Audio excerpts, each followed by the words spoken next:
عملت لي سندوتش بتنجان مخلل. الدماغ دي.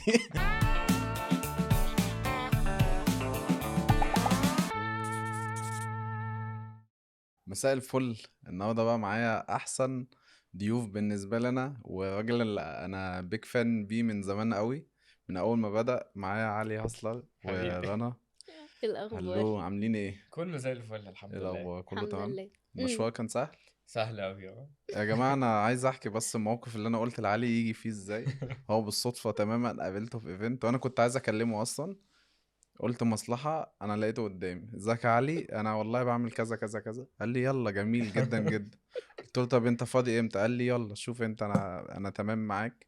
اديني الايام، اديته الايام، قال لي انا هاخد اليوم ده. قلت له يلا يا باشا. وقاعد معايا دلوقتي اهو. فجامد قوي والله. انا بقى يعني المتزوجون عامة احنا بنبقى عايزين نعرف انتوا بدأتوا ازاي، عملتوا ايه، اتعرفتوا على بعض ازاي. فانا ابتدي بأول السؤال والمعتاد جدا. انا عندي فضول اصلا اعرف انتوا بقى عرفتوا بعض ازاي. تقولي انت ولا مين اللي هيدخل؟ ابدأي. يلا. آه، اقول ان احنا قرايب. اللي انت اصلا عايزاه. هو اصلا احنا قرايب بس second cousins، يعني مامة علي وبابايا يبقوا ولاد خال وولاد عم. فاهم. قريب بس من بعيد. بس هي علي كان هو دراسته في دبي، امم. فكان هو طول السنة في دبي وبيجي في الصيف، وانا كانت دراستي في مصر وبابايا في ليبيا، فانا كنت بسافر له في الصيف. حلو. فعمرنا ما اتقابلنا واحنا صغيرين او اصلا في الاعياد يعني انتوا الميلاد قريب من واحنا بعيد 2. بس مش بتتقابلوا من اه زمان. اه. بس بعدين جه بابا او مامة علي كلمت بابا تقوله بقى انت هتدخل رنا جامعة ايه، وانا مش عارفة ادخل علي ايه وكده. فقالت له ده في اكاديمية بحرية ودي حلوة قوي للهندسة ومش عارفة ايه وكده. بس فبابا قال لها خلاص ماشي يلا بينا، وهما اتنين قاموا واخديننا مع بعض نفس اليوم. ايوه. رحنا وقدمنا وامتحنونا امتحان قبول الجامعة مع بعض في نفس هل اليوم. الأكاديميات البحرية زي انترفيو كده، تيست؟ امم امتحان اللي هو في الاول ده اللي بتقدم فيه. اول مرة اشوفها كان في الامتحان ده. ايوه. غشت منها بقى. قعدونا بعيد. لا. بس واخدنا BBMs بعض. كان اه ساعتها ايام بلاك BBM. بيبي. انتوا ايوه. بقالكوا قد ايه متجوزين كده؟ احنا بقالنا 3 سنين. بسم الله ما شاء الله. وبقالكوا قد ايه تعرفوا بعض؟ 10 سنين. بسم الله ما شاء الله. تالي لا اكتر من زمن. 10 يعني. يعني من 10 ل 11. يعني 2013 مثلا، 2012. 12. 12 امم 12 ايه ده، سنة. يبقى داخلين على 12 سنة. اه ما يب. شاء الله. وبي بي ام، اصل بي بي ام دي يعني في جيل كامل ما يعرفش ايه البي بي ام ايوه. ايوه. خالص يعني. بس فتعرفنا على بعض من ساعتها، ومن ساعتها احنا مع بعض يعني. ازاي الموضوع تطور اللي انتوا بقى دخلتوا في ريليشن؟ اديني ديتيلز كده. هو انا اول يوم جامعة هي دخلت متأخر، والدكتور كان بيهزق الناس اللي متأخرة او كده. حلو جدا. ف... بداية مبشرة. وانا كنت عارفها، كان تاني يوم اشوفها بقى. انا شفتها يوم الامتحان القبول. امم. فشفتها فروحت قلت لها يعني ما تتضايقيش او كده. هو الدكتور كان قاعد يتكلم على المواعيد وما اعرفش ايه وبتاع وكده، وجدولك عامل ازاي، لان انا كنت تهت في حوار الجدول. اه. فبصيت على الجدول بتاعها وقعدت اشرح لها انت الجدول. عامة انا حاسس ان انت دايما شخص منظم جدا يا علي. دي حقيقة. بصراحة يعني. ايوه. من فرجتي ليه كتير بحس دايما اللي هو منظم، وبيفكر في الفيديو قبل ما يطلع وبيتكلم ازاي. فانا خدت الامبريشن ده عنه. بص هو مش منظم فعليا، هو منظم في دماغه. في دماغه بس ايوه في الدنيا. دماغه نظام. بس. انما الهدوم في كل حتة. ايوه.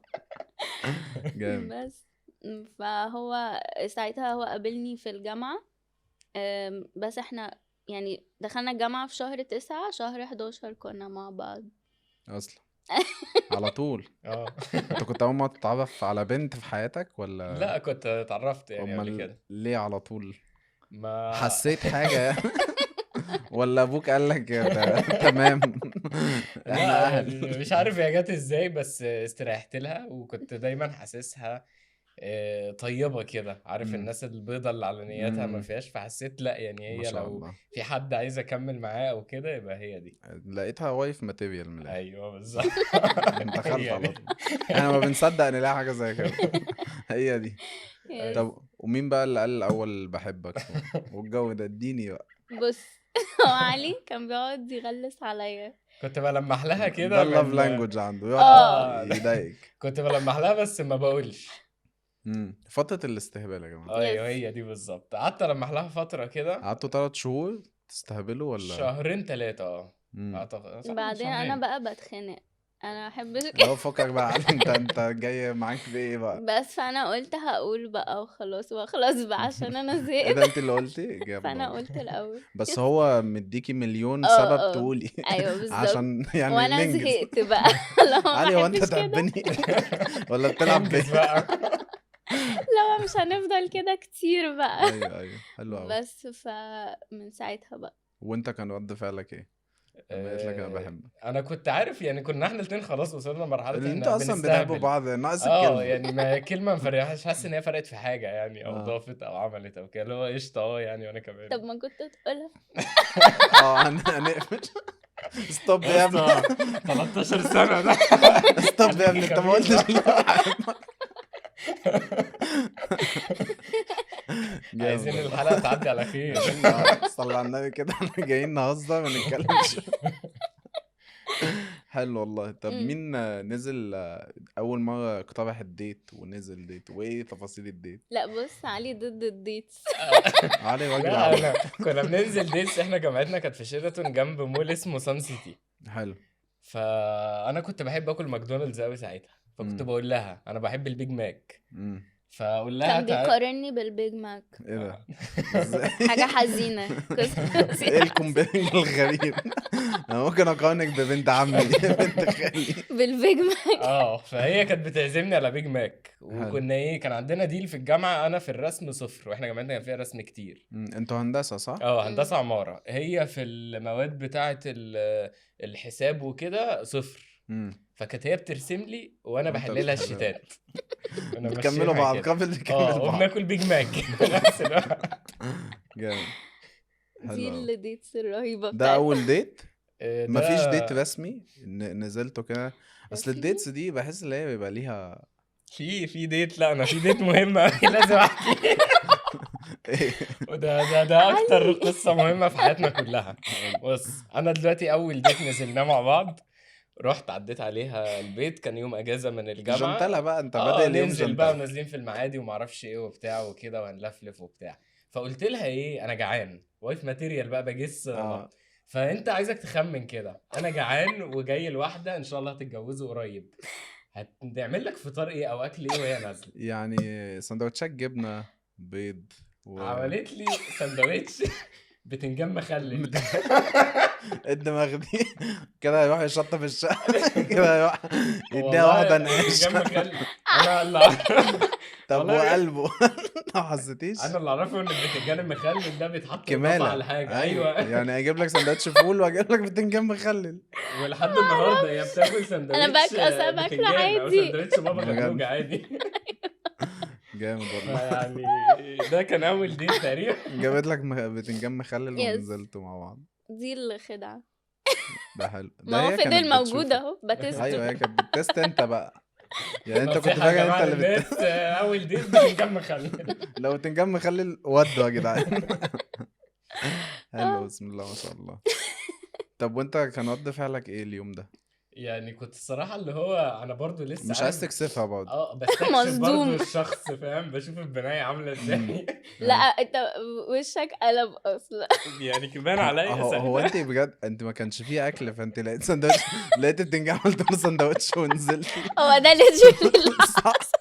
اصل يعني اكيد انتوا مش بتفطروا بتنجان. فكرتش يعني ما فكرتش. علي جعان في ايه؟ صدقني. بتنجان. بتنجان سندوتش عايزه اقول لك مخلل. القصه دي علي يعني ناقص يعملها يافطه ويعلقها عندنا. سيحت للبنت. لازم السندوتش حرق لي صدري. طب والله كان طعمه حلو. يا لهوي. طب انت ما قبل كده يعني ما عملتلهاش انت اكل؟ انت اللاف لانجوج بتاعتك عامه الاكل اللي انت تاكليه ولا انت تخرجيه؟ ولا انا ولا يعني انا مش عارفه ايه ماي لاف، ان انا جيفت جيفنج، يعني تلاقيني اشتري حاجات واجيبها تديله كده يعني. بس دلوقتي كل حاجه بتشتريها له بتبقى ريليتد بالبيت صح؟ يعني هو انا يعني عشان بتديله بضطر اعمل. تديله الكبه مثلا تجيبي له كبه هديه اللي هي ليكي اصلا في يعني. البيت لا والله بجيب له حاجات يعني. افضحك بقى اللبس اللي انت لابسه ده انا اللي الحته جايبه. الدومي الحلوه دي انا عايز اقول لك بقالي اكتر من 4 سنين ما بشتريش لبس هي اللي بتجيب. أمم. حرفيا.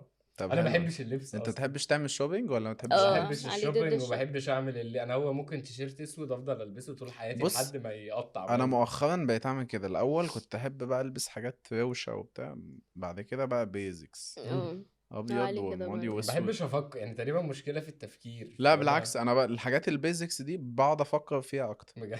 يعني عايز حاجات فيتنج عليها مظبوطه، مش اه عارف ايه، بتليق بكل حاجه. فبدات اتسحل بقى في الحته دي. لا هو علي ما بيحبش الشوبينج خالص. اهو يعني طب ايه اكتر هديه رنا جابتها لك وكانت حلوه او كانت مفيده أو يعني؟ قولي انت. التيشيرت انا بحس التيشيرت بتاع ليج اوف ليجندز اه عشان بجد هو لبسه لغايه اما الكلام اتمسح من عليه. ما هو قال لك انا بلبس حاجه واحده اجيب اخر. بجد عشان انا كان بيلبسها يعني وانا ناقص يروح يحضر بيها افراح. دي حقيقة. ده ايوه هو التيشيرت ده. والتيشيرت بحبه لان انا بلعب اللعبة دي من زمان وكنت بخش لها بطولات يا وكده لهوي بجد. فجالي. انا كنت زيك كده في سيلك رود. يا لعبت سيلك ايوه ايه رود. ايوه لعبت كله، مفيش لعبة ما انا سيلك عدتش رود دي عليا. بالنسبه لي هي حياتي يعني. يعني لعبت قعدت فتره كبيره قوي فيها يعني. مم. يا. حلو. طب انت جبت لها ايه؟ آه، اكتر هديه هي كانت ابريشيتد. المشكلة ان انا بنسى الهدايا يعني. انا مش فاكر. لو انت ممكن تبقي فاكرة اكتر مني في حتة او الهدايا انت دي. قولي ايه اكتر هديه حسيت اللي هي كانت مناسبه وحلوه. I think هو بص هو علي انا عارفه يعني علي مش بتاع جيفتس. هو علي يعمل الحاجه يعني يعمل اكشنز. امم ففي الجيفتس دي هو بيقولي انتي نفسك في ايه وبننزل نجيبها يعني مفيش حاجه بينجز. معينه. اصل هجيب لها حاجة مش تعجبها. بس هي اه بقى شطاره الراجل اللي هو بقى يقعد ايه، يعمل دراسة حوالين هي ايه ده قبل كده قالت لي عجبها مش عارف ايه ده اصحابها مش عارف قالوا ده هي محتاجة بس ايه. هو في اللبس انا بالنسبه لي بحس صعب قوي ان انا اجيب لها حاجه تعجبها. اللبس. حتتها امم كلبس امم كبتاع. الحاجه الوحيده اللي يمكن اجيبها لها من نفسي وتمام وبتاع يبقى حاجه دهب مثلا. ان اه دي ما حدش بيختلف عليها كده كده. استثمار يعني لو اتزنقتي دي معاكي حتة دهب. دي حقيقه. جامد والله. حلو حلو. امم طيب احكوا لي اكتر كده. انتوا لما جيت انت قلت لاصحابك بقى اللي انت في حد في حياتك، قالوا لك ايه؟ وهل انتوا كان ما بينكم ماتوال فريندز ولا لا؟ احنا كل اصحابنا ميوتوال اصلا لان اه انا كنت جاي من الامارات وهي كانت جايه من ليبيا. اتقابلنا في الجامعه فكل الصحاب اللي عملناهم كانوا انتوا اصلا السيركل كلها في الجامعة. اه اغلب السيركل ده اللي هي حقيقه. ليها اصحابها برضو اللي من بره شويه وانا كان ليا صحابي اللي من بره بس الاغلبيه كانوا ساعتها من الجامعه. وكانوا ليل نهار معانا في الجامعه. واحنا جامعتنا كلها شغل وبنسهر نشتغل على مشاريع وما اعرفش ايه وكده. فكان الناس عارفه يعني ما احتاجناش ان احنا انت نروح اصلا مش جاي نقول. تبين اللي هو يا جماعة انا في بنت، يا عم بنت ايه، ما انتوا ليل نهار مع بعض. بالظبط كده. ده حقيقه. ما حدش خد قال لك يلا سبورت ويلا روح واخطب واعمل ولا؟ لا هي كانت بتقعد تقول لي انا تعالى بزن. هي اللي بصراحه. كانت بتسبورت. انا جالي طيار انت الحق. يعني هي اللي كانت انا جالي بتعمل. عريس وانا اهلي كانوا اللي هو بفكر مفيش حاجه اسمها كده تتخرج الاول بعدين نروح للناس. يعني انت رحت قلت لاهلك الاول قلت لاهلي مش في الاول خالص يعني بعديها بحبه كده بعد على تاني 3 شهور سنه. لا تاني او تالت سنه يعني اصلا؟ انت قعدت حبة حلوين. بس هو الجامعة 5 سنين. انتوا يعني بقى احنا ربنا لسه من معاك. قدامنا. الأول أيوة لسه ايوه. قدامنا 5 يعني انت في سنين. اول سنة في اول 3 شهور تمام خلاص يا جدع لسه في 5 سنين. جامد. طب وقالوا لك بس لما تخلص الجامعة والكلام ده؟ هو كان كلامهم اكتر اللي هو يعني لو هنروح للناس او كده يبقى يعني تبقى متخرج يبقى في حاجه ما معاك مش. شقة والكلام ده والشغل. واعتقد برضو من تحت لتحت كانوا قلقانين مني اللي هو علشان ايه ما يبقاش بيلعب او اه لقى واحده يلا راح اتقدم لها وبعد كده ممكن يرجع في كلامه ايوه او ايوه بتاع. صح م-م. صح. فكانوا يا مستنين كده ايه يتاكدوا يعني تالي ايوه 5 سنين تاكدوا يعني. حلو قوي حلو. طب وانت لما رحت وقلت لهم؟ هي ماما كانت متحمسة قوي. بابا كان قلقان شوية. بجد بس كله كان فرحان يعني، حتى جدتي الله يرحمها هي الله اصلا يرحمها. اول ما علي جه يتقدم وكده هي قاعده تقول لا يلا كاتبه كتاب على طول، عايزين مفيش يخلصوا. خطوبه. اللي هو انتوا قاعدين لسه هتتعرفوا على بعض ليه، ما انتوا خلاص عارفين بعض والجو ده. وخدتوا بقى اكشن الخطوبة والكتب الكتاب امتى؟ بعد انت رحت الاول قريت فتحة؟ احنا رحنا قرينا فاتحة بعد ما عايزك خلصت تحكي لي بقى جامعة. اليوم ده، عشان اليوم ده بيحصل فيه ميموريز حلوة قوي. احكي لي كنت لابس ايه وعامل ازاي ودخلت الدخلة ازاي؟ مش فاكره انت بيتهيألي كنت لابس لابس ايه. عادي، اصل انا كنت حاسه اوريدي بروح لهم قرايب انا حاسس يعني. ان اللبس مش حاجة اساسية في حياتك. إيه عادي. خالص دي خالص. حقيقة. انا صباح بالنسبة الفل لي الدولاب اللبس اللي ستر مكوي عورة، ونضيف. والله بجد ستر عورة ستر بالنسبة لي عورة. بجد. انا اول ما اسمع الكلمة دي اللبس عشان ما امشي كلوش ملط، عشان ما امشيش ملط. ودفى كمان. فده بالنسبة لي اللبس اللي يعني هو مش مهم بالنسبة لي تماما. اللي انا هو مش اصلا فاكره هو مش لابس فاكر ولا ايه اصلا، انا نفسي مش انا مش فاكره. فاكر عادي، اكيد نفس التيشيرت الاسود اللي كنت ممكن. البسه كل يوم في الجامعة عادي. عادي. بس اللي هو رحنا، كان بعد ما خلصنا المشروع التخرج بقى وكده ويلا بينا رحنا قعدنا القعدة. لا طبعا القعدة اللي هو كله قاعد كده قاعدين بنبص بنضحك معرفش ايه لبعض. حلو قوي. بعديها قام بابايا دخل على طول في الموضوع، احنا داخلين كذا كذا كذا. امم ابتدينا نتكلم بقى طبعا عايزين نعمل ايه وبتاع والكلام ده كله. انت اللي وانا اتكلمت؟ انا ماما يعني يعني في سكتنا احنا امي تدخل تعمل خطة قبليها، تقعد قبليها كده احنا هنطلع، بابا يتكلم، بعد كده حسام يتكلم وراه، بعد كده انا اخش، لو الدنيا مش تمام انا هلطف الدنيا. ماما بقى بتعمل خطة، فاهم؟ فايه ما عندها بلان تتكلمش يا بي. حسام دلوقتي، خلي بابا يقول الشروط ونشوف الناس الدنيا جاية هتمشي منهم ولا في لا. ايه، ونبقى الموضوع سيمبل وبتاع. قول لي بقى انت لما رحت بقى اتقدمت ما كانش في خطة خالص زي ما انت بتقول، ما كنا تعملوش رايحين خطة؟ كده احب يعني هنروح نشوف ايه الدنيا ماشية وانتوا ازاي. كده كده قريب من بعيد طب اه هل باباكي وبابا كانوا بيشوفوا بعض ويعني علاقتهم قريبة بيتشافوا كتير؟ I think ماما علي وبابا كانوا بيتكلموا اكتر مع بعض، بس هو عشان هما مسافرين يعني، كانوا على طول مسافرين وكده، فممكن ما يبقوش بيشوفوا بعض، بس اللي هو مكالمات يعني، اللي هو بيطمنوا على علاقتهم بعض. حلوة ببعض عامة، اه يا تشيل. فكان في تفاهم. يا مم. رحت قلت بقى انا هتقدم امتى؟ رحت انا قايل لهم كده كده ان انا هتقدم، وهم كانوا قايلين لي بعد ما تخلص جامعة. فبعد ما مم. خلصنا الجامعة اعتقد شهر مثلا بص، انا كنت اسبوعين. حاسه اهلك قلقانين شويه ان انت فريلانسر. مم. الحوار ده اه كان انا عايزك من تتكلم عن الحاجات الحتة اللي دي، خوف بجد، هما كانوا عشان كان خايفين عندي بجد. نفس المشكلة. يعني لما ايوه. كنت قدمت اول ما كنت فريلانس، مم. والفريلانسر ساعات يبقى مليونير وساعات مش لاقي ساعات ياكل مش يعني. لاقي. ساعات تسلفوني على بال ما يجيلي شغلانة. بالظبط. انا بابايا كان بيقعد مع رنا يقعد يقول لها انت متاكده هو مش بيشتغل؟ انت بجد هو متاكده كان بيقعد راجل على الله لا هو يعني. يعني عايز يتاكد ان هي واخداني بجد، علشان ايه ما عشان ما بعد كده تحسش ما يحصلش مشكله ولا يحصل حاجه. هو وجيت كان اتكلمت قلقان معاهم بقى في قوي. النقطة دي. بس هم ما يعني اهل رنا اعتقد في الحته دي ما كانش فارق معاهم قوي. لا انا اهلي صراحه كانوا لارج قوي. كانوا كول اللي هو عادي يا ربنا هيرزقكم اوبن كده اوي. كده، مهم طالما انتوا اتنين اه كويسين وبتحبوا بعض وبتاع خلاص يب. اتجوزوا فاهم، واكتبوا الكتاب وبتاع وربنا هيكرمكم يعني. حلو قوي. مم. حلو لو هم متفاهمين. اه اصل انت هتيجي ايوه انت شغال ايه فريلانسر يعني، مش فاهم يعني بتعمل ايه. يب. بس لا بحس يمكن عشان احنا البيت عندنا ارتستيك شويه. لو ماما مدرسه رسم بقى فهي فهم عارفين بقى بتحب الكلام ده، الحاجات ايوه دي. يبقى هم عندهم باك جراوند على امم. الموضوع ده. ويمكن بالظبط. برضه علشان انا وانتي متخرجين في نفس السنة من نفس الجامعة مع بعض، فحاسين هما الاتنين زي بعض يعني هيتعكوا مع بعض في اه ايا كان فاهم الحاجة فاهم او هيعرفوا كده. يشتغلوا. فما امم. كانش فيه اللي هو مقارنة طب هي خريجة من ايه وهو جاي خريج من ايه وكده، لا ده هما الاتنين مع بعض هما الاتنين هيعملوا نفس الحاجة ايا كانت ايه يعني. امم. يا حلو قوي.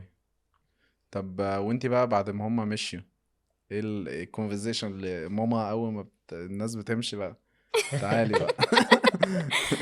معرفش، هو ما كانش فيه conversation قوي يعني. هو كان I think ال only concern اللي هو بقى هنعمل ايه البروسيس، يعني ايه اللي هنعمله الخطوة الجاية بقى. امم يعني احنا ظبطنا كل حاجة بس ما كناش ظبطنا مواعيد، ما ظبطناش هنعمل ايه. الشقة فين اه وهنشطب ازاي ما كانش في بقى اي حاجة، وكان كمان علي لسه عنده جيش. اوف، انت فهي دخلت جيش؟ مم. فهي كانت جدتي بقى عمالة تقول لا نعمل كاتب كتاب قبل الجيش، وبعدين بابا يقول لا خلوا كاتب كتاب بعد الجيش. ففضلنا اللي هو رايحين فاهم مش عارفين هنعمل ايه، بس في الاخر كتبنا كتاب قبل الجيش، ما قبل عملناش الجيش خطوبة ده حاجة اصلا. صعبة قوي يعني. والله انت جيشك كان حلو ولا كان صعب؟ يعني مش بنقول. مش بنقول. بس حتى لو الجيش كان حلو، هو جيش يعني، انا ده لا هو ما كانش المعترف حلو بيه. خالص، يعني كان امم الناحية التانية خالص، ايوه. بس يلا بس الحمد لله. تجربة انا بالنسبة لي فخور جدا اللي انا عديت بيها بجد بجد، عشان انا ما عنديش مشاكل بقى، امال المشاكل اه اللي جوه دي إيه؟ بالظبط انا لما بالظبط. طلعت ايه ده، انا كنت متدلع، وانا اللي كنت مم. بقول اللي انا لا معتمد على نفسي من زمان، بشتغل مش لا، مم. تدخل تتعلم حاجات عمرك ما هتتعلمها بره. دي حقيقة. فهي انا دايما بالنسبه لي سنه الجيش وحشه جوه، وبعد ما تخلص هي حلو، بالظبط. ده حقيقة. لكن جوه انا عايز اهرب وهي طول حياتي. بتدي الواحد شغف للحياة بعد كده، اللي هو انا طلعت من الجيش ده سوبرمان بجد، اللي عديت هو بحاجات كتير قوي، بجد شغل اللي هو عادي بقعد اشتغل بال 13 ساعة اللي هو ده ولا واشد حاجة. خدمه واعمل. آه. ايوه صح. Yeah. والتفاصيل كاتب الكتاب بقى. تفاصيل كتب الكتاب، احنا مبدئيا ما عملناش خطوبة، انا لا كنت عايز اعمل خطوبة ولا كتب كتاب علي ولا انت ما فرح. تفكرش في اللبس، علي عادي. علي انت عايز تتجوز وتروح. بالظبط. انا كنت عايز بجد اللي هو احنا نروح جامع نكتب كتاب وخلاص، ده لو عليا انا اختار اه كنت ده اللي اختار. بس طبعا البنات بيحبوا الافراح هو مش البنات يا اسطى، والايفنتات دي، هو كل البني الناس يا ادمين. اخي. ما يا ده اخي علي. كل الناس بتحب كده. ما تقولش البنات بس. فانا كانت خطتي ان انا اقلل، دي بقى الخطه اللي انا كنت انا عايز اقلل الايفنتات بقدر الامكان باي شكل من ايوه الاشكال. ايوه فاهم. فلقيت جدتها، هي جدتها ايه كانت اللي هو مستريحه قوي، وانتوا بقالكم كتير مع بعض وبتاع وكده، ايه لازمه خطوبه وتقعدوا تاني في خطوبه صح وبتاع. يا بجد صح عنينا حالا. قامت قايله طب ما نكتب كتاب على طول، قمت انا قايل صح نكتب الكتاب على طول. يلا نودي. عامه بعدها بشهرين كتبنا الكتاب. ما شاء الله، طب حلو قوي. بس ما عملناهوش في جامع، يعني يعني كان زي عملنا، خطوبة. يعني عملنا زي الخطوبه بس جوه الخطوبه كان كتبنا الكتاب. عملتوه اول دور ولا اندور؟ outdoor. كان حلو قوي. في الكلام ده من النص. 10 من صح من كان كام، الاثنين. 4 سنين صح؟ لا لا كان من حبه بقى، من لان كاتب الكتاب من 2017. قبل الجيش، من فتره حوالي 6 سنين مثلا. 2017 كنت عاملين اول دور، ده جامد يعني. ما كانش في ناس لسه هنا عندنا بتعمل هو اول كان دور. كان في قليل. فيلا كان في فيلا في اسمها ايه، عرابي. فيلا العربي. فهي كان ساعتها ما كانش في غير اصلا الفيلا دي فعلا اللي شغاله هناك او 2 مثلا. ما بس فساعتها عملنا كاتب الكتاب بقى، وحظنا حلو بقى عشان جه كورونا على حظنا في وقت انتوا على الفرح طول؟ بتاعنا. اي بس لحقتوا الفرح، لحقتوا كاتب الكتاب. لا عملنا الكاتب الكتاب خلاص في عملتوه 2017. تفاصيله بقى عاملة ازاي يعني؟ انت لبست الفستان منين؟ ميك اب مين؟ لا الميك اب I think يعني كان سيمبل قوي، يعني الميك اب كنت عاملاه عند كوافير انا اعرفها اصلا هي جات لي، هي جامد. تعمل لماما وانا اعرفها اختي فجات عملت كده. عملت لي. والفستان ما كنتش لاقي فستان عجبني، ففصلته عند محل في مهندسين اسمه ايمن لهموني تقريبا. جامد والله. وبس هو الموضوع كان last minute قوي عشان هو فعلا جه انتوا في كده. شهرين، انتوا قررتوا ده في شهرين، فبتجوا حوالين بعض بقى. بالظبط. وكان كده عارفين ان في فرح، مش ده الايفنت فمش هنعمل بقى البيج ديل كله في الموضوع يعني اللي ده. هو ايه بنمشي بس كده ايه اسمنا نعمل حاجه، ما كناش عايزين اصلا في الاول نعمل، الموضوع هو اللي كبر صح يعني. هو كنا عشان هي هنكتب برضو الموضوع كتاب بس. بيبتدي كده، بعد كده لا ده في هو فستان انترنس وورد ايوه وعزيم دي جي يحط الميوزك بتاعتنا وبرايد ميدز، وتلاقي بقى الموضوع عمال موضوع بيوسع. يكبر كده فعلا. وكمان عشان انا اكبر واحده في اخواتي، فاهلي بقى اللي هم بيحسوا لو هم عايزين يحققوا كل احلامهم بقى في انا نفسي اعمل كذا ونفسي البس كذا واخواتك يلبسوا كذا ايوه ده حقيقة. ويروحوا يعملوا كذا. بس والله thinking about it now حاسة ان هي حاجة لذيذة عشان جدتي حضرتها، عشان هي ما ما شاء حضرتش بقى الله. الفرح. الله يرحمها. فدي من الحاجات اللي بسطتني ان احنا عملناها، يعني مش هو ندمان عامة عليها. ولو ده كنا عملناه في جامعة كانت عادي برضه هتحضر كانت برضه هتتبسط عادي لا والدنيا هتمشي بس تمام بص علي، انا يعني. بالنسبة لي الكونسبت بتاعي اللي انا ده يوم واحد هيحصل في حياتي. يعني انت حتى يعني هتضغط، يعني لما بيجي لي عروسة او كلاينت مضغوط، معلش استحملي اليوم ده، يعني هو مش مم. هيحصل كل يوم. بالظبط. فاستحملي اللي انتي ما بتحبيش تبقي مركز الناس كلها باصة عليك والحاجات دي كلها. واستحمل الفستان، استحملي الفستان ضيق، استحملي تقيل. الهيلز رخمة، استحمل البدلة انت مش متعود عليها. الحاجات دي كلها بنستحملها عشان هو مم. يوم عايزين نطلعه بعادات وتقاليدنا ونبقى مبسوطين. yeah. وفي الاخر انت بعد ما يعدي 10 سنين ولا حاجة مش هتعرف تعمله تاني. ايوه فاهم؟ فعلا. فانا بالنسبه لي ده بحب ابذل فيه كل المجهود. مم. طبعا علي مش مقتنع. علي صحي من النوم الساعه 3 العصر يوميها، لبس البدله ومشي. ده حرفيا اللي حصل. كنت جايب حد معاك في الروم بقى ولا؟ كان صحابي كلهم معايا في الاوضه ما يسلوني، اصل هم جابوني من الصبح بدري فلازم يبقى في طبعا ونس بوليت بقى. بلاي ستيشن ولا بوليت ستيشن اي حاجه. كده قعدنا فاهم اتجمعنا كلنا، انت عارف قعده الولاد بقى بتاع ضحك اي بقى اي. وهزار وبتاع وكده. وانت اصلا يعني كده كده هو فعلا ما بيعملش اي حاجه، هو العريس وظيفته اللي هو بيستنى العروسه. هو فعلا بس ده اللي حصل. اول ما هي تلبس خلاص لبست، خلاص. انا البس بقى بدله واطلع معاها في نفس الوقت. ايوه ده اللي حصل جامد فعلا. والله. يس. دخلتوا على ميوزك معينة في الانترنس ولا مين اللي كان مرتب الحاجات دي؟ I think يعني انا هسيبك انت اللي تجاوب. لا هو كده كده انا علي جاي معزوم. حرفيا هو ده اللي حصل. والله انا مش فاكرة الأغنية. انا فاكرها، شفت بقى أنهي؟ الله اتش شيرين بيرفكت صح؟ ده دي كان سلو لسه طالع. دانس. دي السلو دانس. ولا لا مش مش فاكر. سلو دانس. سلو دانس احنا اللي هو 1000 years. دي كانت طالعة ترند قوي. ايوه هقول لك دخلنا على ايه، مش دخلنا فاكرة. على مارتن جاريكس انيمالز. اوف دي جامد. هيد اختياري، دي خلي جامدة. بالك. دي اختيار عالي فعلا. هيد جامدة سبت له والله. حاجة يختارها. حلو قوي. والمزيكا كانت عامة معظمها ايه؟ ميكس I think. هو احنا كنا عمرو دياب بنحب والحاجات دي. كنا بنحب الانجليش اكتر. كنا جامد. احنا الاتنين عايشين بره بقى وكده فما مم. نعرفش قوي البتاع. فكنا مدين الدي جي بقى ليست انجليزي وبتاع وكده، بس اشتغلت لقينا ان مفيش حد بيفايب في الموضوع مفيش غير حد هيفايب مفيش غير غير احنا غيرنا. الاثنين. ده اللي حصل في كاتب كتابي. فالناس راحت اصلا، صحابنا راحوا للدي جي قالوا له ايه في يا عم اللي انت شغل لنا بتعمله ده، شعبي شغل بقى، لنا عايزين بقى. ايه نشجع. ماما دخل راحت شعبي. تقول له شغال أزأز كابوري. ايوه. لا وفي أغنية اللي هو حاجة يا علي دي كانت ماما برضو يا بتحب الله. تشغلها. بتاعت نيكول سابا صح؟ اللي هي لا علي يا علي يا علي الاغنيه دي. عارفها. وهي فدي ماما قعدوا بقى كانت يشغلوها بقى ماسكاها قاعدين له. يبصوا لي بقى إيه ده؟ الاغنيه والله ما معموله عشاني بس. جامد والله، كان يوم حلو ما شاء الله. خلصتوا الساعه لذيذ. كام بتهيألي ما طولناش، انا اصلا كنت عايز اروح انام. يا جماعه؟ فل قوي كده. لا هو المكان أصلا بتاعي كان بيقفل 11. عشان فيلا العرابي دي اعتقد الدوشه بتعمل مشاكل للفيلا للجيران التانية وكده. متاخر. فهم كانوا خلصونا على 10:30 11 حاجة كده، بس هو بادي من بدري يعني. بادئ كده بدأنا 5. 4. عملتوا الشوت امتى؟ 3 مثلا؟ تقريبا من كان 4 ل5 كده. من 4 يعني احنا كنا بنعمل الشوت انا فاكر، والناس بتيجي بداخلة، بتدخل. وبعد كده بقى عملتوا ايه؟ كل واحد قعدتوا روح نام. روحنا بجد. اصل انا دي كان لو احنا كتبنا كتاب وكل واحد بس راح نام احنا في بيته عادي. أيوة. كان عندي جيش بعديها بشويه. يا جماعه التصريح بتاعي هيخلص، هتحبس. اتأخرت هتحبس. ما ادكش اجازه ساعتها؟ لا هما أنا كان لسه هيقدم التقديمات والكشف والحاجات ايوه دي الفتره الابجا هو الحمد أيوة. لله لحقنا قبل ما يحلق شعره. أيوة. قبل ما يديها واحده زيرو.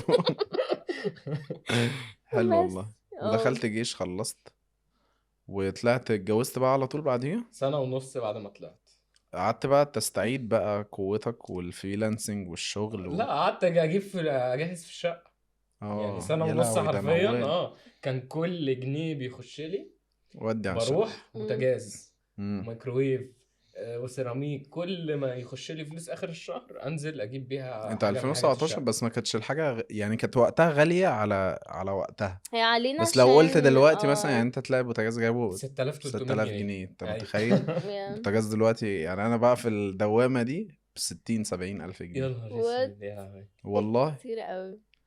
بس هو ساعتها احنا كان عندنا اللي هو التعويم اللي هو من 10 ل18 اه كان بس هو ده في كان الحتة دي. 2016، يعني احنا الكلام ده كان 2019 ايوه بس هو 2020. ساعتها ما كانش فيه سيول، يعني فاكرة برضو الناس كانوا بيقعدوا يخوفوني واللي هو لا الحقي قبل ما الحاجة تخلص من السوق والجو ده وتغلى برضو.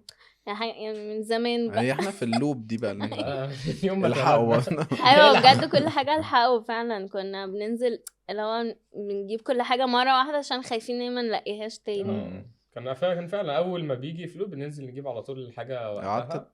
انت قعدت تجهز في سنة ونص كده صح؟ اه وهل بقى انت دخلت والشقة كانت كاملة؟ هي المفروض كانت كامله، بس طبعا اتاخروا في تسليم الحاجه ايوه ده كده كده ما هو كده ده اه. السؤال اللي انا بسأله. ايوه فاهم دخلت فدخلت بقى ناقص ايه؟ ناقص السفره صح. السفرة والليفينج روم. فاكر كنا اه كنا حاطين، حاطين ايوه ايوه. جبنا literally فلوتي اللي هي المرتبة اللي السرير بتتنفخ بيتنفخ. يا لا حطيناها قدام جو الغربة التلفزيون ده. عشان نقعد نتفرج عليه عشان ما كانش في حاجة في الصالة برا نقعد يا عليها. لهوي. طب وايه المشاكل بقى اللي حصلت؟ كان في مشاكل في الأذواق؟ لا أذواق الحمد لا لله الحمد لا، لان لله احنا الاتنين كان ذوقنا متجه ناحية واحدة، واحنا الاتنين دارسين نفس الحاجة اه ومن صح نفس انتوا الجامعة. الحتة دي. يعني انا يمكن كنت عايز ستايل مختلف سنة بسيطة بس عادي حلو برضه. مم. فصباح الفل. وكمان الأهل ما كانوش يعني متدخلين قوي، فكانوا سايبين لنا الموضوع ما خالص فيش يعني. بقى مامتك تقول له انا عايزة كذا؟ عايزة صالون مذهب، والله كانوا لا. عايزة بيحاولوا، يعني كانوا النيش؟ بيحاولوا، يعني انا اهلي من ناحيتي كانوا اوقات بيحاولوا، اللي هو لا هنيجي معاك الشقة، طب لا طب ليه عاملين كذا ليه عاملين كذا. بس اللي هو كنت بعرف اهندل الدنيا، اللي مم. هو خلونا احنا فاهمين احنا بنعمل ايه هنتصرف امم وخلاص. مم. جامد قوي حلو قوي. لا انا اهلي ما كانوش يعرفوا حاجه، يعني هما مم. بيدوني الحاجه لو هتروحي تجيبي كذا هما اتفرجوا بقى في الاخر لما نشوف جم الفينش بقى. أيوة. طب ما كانش فيه خناقات اللي هو قبل سنة الجواز دي؟ دايما بيقولوا في خناقات يعني هي حضرت. طبعا خناقات طبعا اكيد في خناقات اديني طبعا. بقى خناقة كده تافهة بسبب وخناقة قوية. بسبب العمال. مرة دخلت لقيتهم انا رسمة بلان وعاملة كل حاجة علشان الكهربائي لما يجي يعمل سلوك الكهرباء من الاول تبقى متظبطة مع الفرش، مش امم يسنطرها لي في نص الأوضة ويمشي اه سلام عليكم، لا. فانا اوريدي اديت البلانز دي لعلي وقلت له يديها للكهربائي والدنيا تمام، وقال لي يعني المشكلة ان تمام. هي فاكرة الكهربائي بيبص على بلانز ما لما انا تيجي بعتها لك ينام. عشان انت تقول له. شفت البريف؟ انا مدياك بريف وعامله لك هي مود بورد وستوري بجد بورد هي ممكن ايوه تبص انا كنت على عامله كده فعلا. المشكلة كانت والكالر باليت بتبقى واقفة بتاعتنا. بالديزاين وبتحلم، وانا بقى المفروض التنفيذ. بس ايوه فانا اللي فاهم الدنيا ماشيه ازاي والعمال والمشاكل والحاجات، وببقى عايز اخلص عشان المهم تعبت. دخلت لقيتهم مزنطر لي كل النجف في النص، مفيش حاجه ماشيه مع اي فرش. يا جيت لهوي. بقى قلت له لا بص بقى، هو بقى يعني الكهربائي ما كانش طايقني. هو وقفت بيعمل كده معاه. كأنه يعني بيجاملك بقى. انت اه يعني كتر خيري، المفروض تشكريني ان انا بوظتلك شغل وبعدلهولك. هو جبت له، فضلت بقى واقفه معاه بجد نحرك نجف مكان كل حته هنركب فيها نجفه لغايه ما ظبطها. اوف. هو بقى بعد ما خلصنا ومشي تقريبا، يعني ما كانش عايز يجي تاني. اه طبعا. كملش باقي الشغل. وكان تلاقي العمال بقى ابوه بيموت كل يومين وخالته اه تعبانه. لا التشطيب بجد من اصعب الفترات في اه احنا اصلا الشقه غرقت مره في النص اه كمان. وانتوا بتشطبوا؟ اه هي غيرت 4 مرات بس. وانتوا بتشطبوا؟ لا مره واحنا بنشطب في واربع ايه؟ انتوا مرات كنتوا عايزين تقلبوها بول؟ والله جيراننا مش احنا. كان والله مره دخلنا فعلا لقينا الشقه كلها بتمطر. واحنا كنا ركبنا من المطبخ فوق. خلاص. وكنا خلاص ما مخلصين يا كل لهوي. حاجة بقى، والسقف واقع وبهدلة وبتاع، بس يعني الحمد لله ان هي جت في حاجة كده اتلمت يعني. يعني. اه يس. كان كل الخلافات ما بينكم في التشطيب؟ اه او سبب تبقى ايه اللي هو مثلا انا اقول حاجه الاقي الراجل استسهل وما عملهاش فاتخانق مع علي عشان لا علي هو التنفيذ، هنكسرها مم. هنكسرها، لا مش هنكسرها كده وعلي بقى عايز لوب. ينجز طبعا. علي عايز يعني من غير ما تقولي لي عايز، علي علي مش عايز عايز ايه. يقف مع العمال اصلا. هي بتبقى فترة ضغط كمان، فالواحد بيبقى ايه على شعرايه كده. هي بتبقى اعصاب مشدودة. وانت كمان انت بتعمل ده وبتحاول تظبط الويدنج بقى نفسه، ما ده مش يعني انا بقى الويدنج داي بقى نفسه. طبعا الويدنج علي ما كانش ليه دعوة بيه قوي انا ما برضو. كنتش عايز الويدنج ده اصلا كله، ما هو خلاص ما عملنا، بعدين فاهم؟ عايزه اقول اللي حصل قول. يوم ما احنا بجد كان يوم ما احنا رايحين نحجز القاعه، هو تقريبا عشان ما كانش راضي حصل الاعصار، فاكر الاصفر وجي كورونا بعديه، ايوه هو دي يا كان لهوي، اليوم يومها. ده اليوم اللي رحنا دورنا على ده القاعة يوم فيه. كئيب. والله قال لك قلت فيه اعصاب ومطالة ومحدش ينزل من البيت، ما نزلناش، قعدنا سنة ما ننزلش من البيت. هو ده عشان تقريبا بسبب علي ان هو ما كانش انا عايز دعيت ينزل، دعيت قلت انا مش عايز اعمل فرح. مش عايز علي ينزل ما كانش يحجز راضي. القاعه الوباء خبط الجناح. حرفيا. يا لهوي. بس وانتوا يعني اتجوزتوا كده في الكورونا صح؟ قعدنا في عز نأجل، الكورونا. كان شهر 9 يعني، قعدنا نأجل يعني احنا كنا عايزين نحجز في 5 اصلا، بعدين قعدنا نأجل لغاية ما القاعات كلها قفلت. كله كان قافل. في الاخر عملنا ايه بقى؟ حجزنا زي كافيه كده على النيل، وعملنا فوتو سيشن، وبعديها بقى ولبست الفستان والحاجات اللي هي بتاعت الصبح وقلنا بتاعت له الفرح. قلنا للمكان يقفل لنا المكان بقى وظبطوها لنا يعني. عملنا زي اوتنج كده مع الصحاب عملتوا والعيلة اوتنج، شوت واوتنج، شوت ودي واوتنج. جي ومزيكا بالظبط بالظبط. ما طولتوش يعني. لا كان الميك اب والشعر برضو كنت في حد. الميك انا اب انا بحس انتي عملته لنفسي بجد. كانت بدأت بقى خلاص طب حلو. الكونتنت والحاجات دي. كان بقالي 2 عاملة كونتنت، بس فقلت لا انا حابة اعمل يعني. كمان كنت صراحة بتفرج على نفسي بميك اب ارتست، ما بحبش الميك اب يعني، لما حد بيعملي ميك اب ما ببقاش راضية عنه. ولا جربتي تعملي بروفا قبليها؟ حاولت بس لا، بحس انا عشان انا I know myself وبحب اصلا احط ميك اب، وقلت لا طب احط ده لنفسي تحفة. احسن. مثلا بحس ده كومفورت زون. هو فعلا كان، بس قعدت كده واثقة، بعدين جيت يوميها الصبح قعدت اعيط. اتوترتي؟ ايوه قعدت اقول هو انا اللي عملته في نفسي ده. ما كنت جبت ميك اب ارتست وخلاص. بس الحمد لله عدت يعني، حاسه لما بشوف صور الفرح وكده لا ببقى راضيه عنها يعني. والشعر برضه انت ظبطتيه لا لنفسك؟ شعري الصراحه جبتها جبتي حد حد؟ يجي يعملهولي. كان بتاع واحده صاحبتي يعني، هو جه عمل لواحده صاحبتي في فرحها فانت عجبك فعملت ده. بالظبط كده. حلو قوي. انت ولا اي انا حاجه. رحت روقت على رحت نفسي. حلاق ما اعرفوش او ما أيوة، قبله في حياتي. ايوه بجد. هو ده اللي حصل. صحابي قالوا لي عليه. عند حلاق كده من الحلاقين الحلوين دول، قال لي انا هعمل لك بقى ماسكات كريم وذهب، ومش وتلاقي البتاع أيوة. الاسود اللي بيشيل وبتاع. الشعر ده. اقسم بالله ضحك على جنب في الاخر كريم كده اللي هو بتاع العسل ده، كريم تعبان قوي يعني، انا عارفه اصلا من زي كريم تعبان قوي، ولبسني البتاع اللي هو بتعمل البني ادم شوربه دي. عارف قعد اي الحله اللي فوق دي. قعد يعمل لي شوربه. الشوربه. والله الراجل عملني شوربه كنت بسيح. ما هو ده بس- اسمه ايه، حمام زيت، حمام أيوة. كريم. هو حمام بيبقى كريم. بيسخن الشعر كده. بعديها اصحابي بقى يعني فرحوا وقعدوا يصوروني وانا بعمل البتاع ده هو جايبينك يسف عليك ده كان البتاع بقى التجهيزات يعني. ايوه. بعد كده خلصت، اديت الحلاق 150 جنيه 200 جنيه. اخد 200 حلاقه و120 ماسكه. كتر خير الدنيا. ده انت كده عامل واجب والله. طب حلو والله. والفستان انت عملتيه برضو؟ بس الفستان بقى قصته صراحة يعني سيمبل قوي. رحت، هو كنت على الفيسبوك بقلب كده لقيت محل يعني عامل فساتين افراح اون سيل. تقريبا ما كانش في ناس عم بيعملوا افراح عشان الدنيا واقفة عشان وكده. كورونا وهو عايز بقى يبيع. بالظبط. فبجد رحت المحل. هو اصلا كان في مدينة نصر وانا ساكنة في المعادي، فبابايا بقى اللي هو اصلا بالنسبة له مشوار مدينة نصر كده انا بعذبه.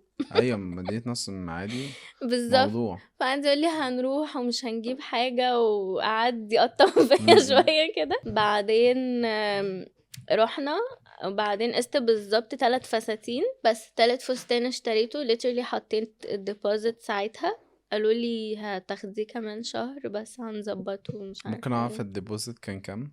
بص هو الفستان كله كان ب3000.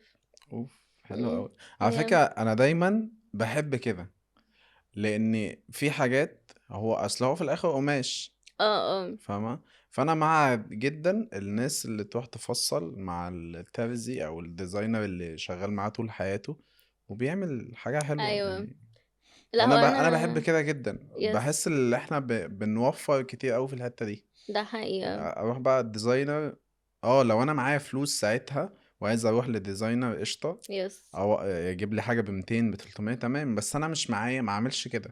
لا ممكن بحس احط فلوس في حتة تانية احسن. يس كل واحد بالبادجت بتاعه. بس صراحة we were lucky برضو يعني ان هو سيزن الافراح ما كانش شغال. فحتى انا فاكرة الفوتوغرافرز برضو كانوا عاملين packages حرفيا اه نص الاوف سيزون السعر. احنا جه علينا ده، يعني انا لولا اللي اه انا كنت شغال سوشيال ميديا وعندي انكم من حتة تانية كنت لا مش. بالظبط. فكان كله عامل offers وكده فالدنيا واصلا مشيت. الناس اللي حجزت معانا كنسلوا الحجز، فانت بقى انت عارف مم. دي اسوأ حاجة في اه الدنيا، هو تبقى عامل بيديك ديبوزيت، حسابك. انت بيديك بيديك ديبوزيت انت deposit بتصرفه، يا لهوي. وبعد كده يجي هت... يقول لك انا عايزه، وبعدين هو مفيش سبب، يعني السبب بره ارادته وبره ارادتك، ايوه صح. فانت مم. يعني جنتل لازم لا يعني. لازم طبعا لازم اه. تديله فلوس، ما ينفعش تقول له يعني انا. اه هو الفوتوغرافرز عامة او الناس اللي شغالين في الكارير ده نون ريفاندبل الديبوزيت، ايوه بس لو في سبب حقيقي ذوقيا بتعمل كده، ايوه ده فساعتها انا حقيقي. بقى جنتلة مني بقيت اكلم الكلاينتس بتوعي اصلا، مم. ايوه اتفضل اتفضل اتفضل. خلاص. اه اصل هو فعلا يعني لا، مش ممكن بايده ممكن كنت قوي. تقول له لو يعني لغينا دلوقتي بعد كده السعر ممكن يتغير، فلوك ويوم ما تتجوز هبقى. بص انا بقيت اقدم الحل الاولاني مم. اللي هو خد امم الديبوزيت وانا معاك، وقت ما تيجي تكلمني ده بحس اللي هو ايه بيديني انا ايمج اكتر، اللي مم. هو انا كده كده معاك ما تقلقش، بس خد الديبوزيت بتاعك واول ما الدنيا تفتح وتقرر تعمل فرحك وساعتها على فكرة بتاع 70% من الكلاينتس بتوعي رجعوا لي رجعوا تاني، تاني خلاص، ايوه حلو أوي. فاهم؟ فكان الموضوع يعني شيك. يس مم. انا بحس كده برضه. بس انتوا صح محظوظين جدا اللي انتوا عملتوه في اوف ديد سيزون، هو ده كان اي حد سيزون.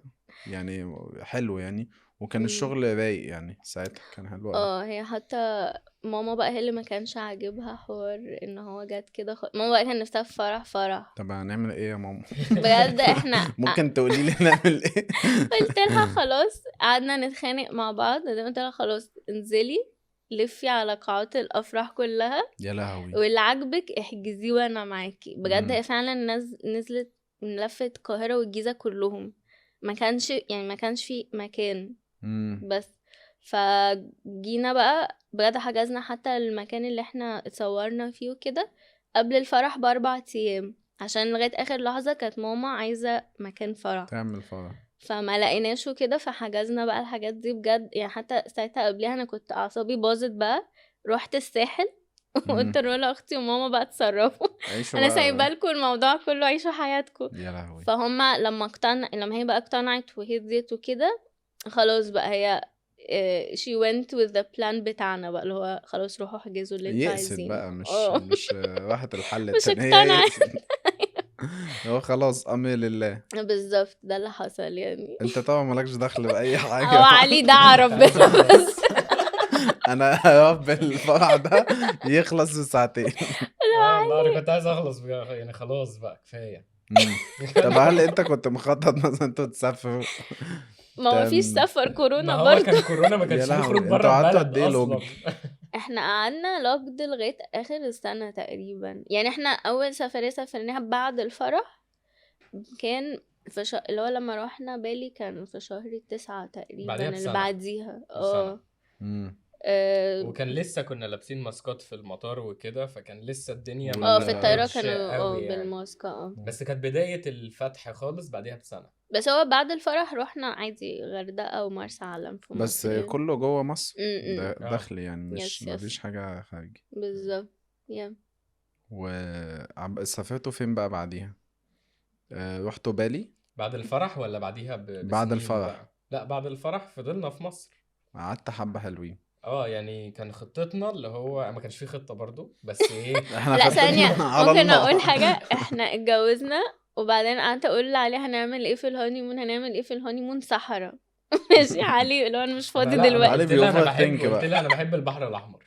ماشي المهم احنا اتجوزنا قعدنا يومين مفيش بلانز، احنا مش حاجزين حاجة ولا عملنا حاجة، وروحنا البيت بقى خلاص. بعدين بقوله بعدين بس نعمل ايه كده دلوقتي؟ انا كده مبسوط. بس بجد روحنا حجزنا بقى كل حاجة. بعد الفرح ب3 ايام لقينا حد صاحبنا يعني وكده بيقول لنا انا اعرف حد في اوتيل مش عارفه ايه ممكن يظبطكم، فكلمناه ورحنا. وبعديها قلت له خلاص مادام رايحين الغردقه ممكن نروح مرسى علم مرسى علم بقى عشان انا جنبها. بحبها. بعدين واحنا راجعين بقى ظبطنا مع صحابنا نقابلهم في الغردقه. حلو ده. أيوة، رجعتوا تاني. بالظبط. بعدين روحنا بقى القاهره يعني. بس فهي المعالي ما فيش بلانز، هو في ارتجال. كده. طرزان. احنا ايوه ايه علي هنعمل احنا مش هنعمل حاجة. هو ده اللي اللي هنقابله هنعمله. حقيقي.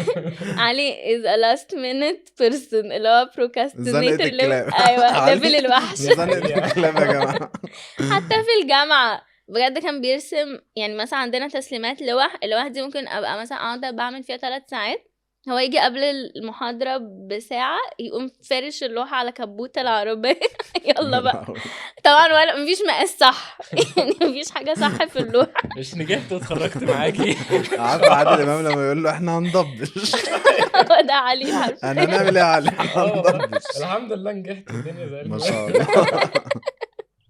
طب حلو والله. طب قولوا لي كبير بقى السوشيال ميديا، يعني انتم مهندسين، انا عارف يعني الناس اللي بتسويتش الكارير ده بيبقى مثلا ناس ما عندهمش من زمان قوي ايدنتيتي او نفسهم يطلعوا حاجة قوية وبتاع، فبيبتدي يشوف ايه ده السوشيال ميديا، انا انتوا قوي وانترستد ان انا اعمل حاجات وبتاع. فقولوا لي بقى الموضوع جه ازاي، خصوصا اللي انتوا الاتنين بتقدموا كونتنت. انا هقول ابدا انا لان انا اللي بدات ابدأ. السنه الاخيره في الجامعه بدايتها بدات اتعلم الفوتوشوب. قلت ده علشان كده كده كان نافعني في شغلي كمهندس ايوه صح. معماري، وفي نفس الوقت ممكن اشتغل بيه اونلاين. وكنت ابتديت افهم يعني ايه دولار، يعني ايه جنيه، يعني ايه فريلانس. ايه ده الناس بره بياخدوا بال ممكن 3000 وال اشتغل 4000 دولار. طب فريلانس انا بره عايز واحط اشتغل بره ولو بربع اللي الناس بره بياخدوه، هيبقى 4 اضعاف اللي انا ممكن اخده هنا في مصر ميك وبتاع. سنس. فقلت افتح لنفسي طرق ما اعتمدش 100% على موضوع الهندسة ده. وابتديت انزل شغلي علشان اجيب كلاينتس على السوشيال ميديا. فلقيت السوشيال ميديا نفسها بتكبر، وجاي منها شغل بعيدا عن شغل الفوتوشوب، جاي منها شغل كسوشيال ميديا نفسه، ككونتنت كرييتور او انفلونسر او كده. ده الكلام ده 2000 وكام؟ الكلام ده انا بدأت موضوع الفوتوشوب ده 2016.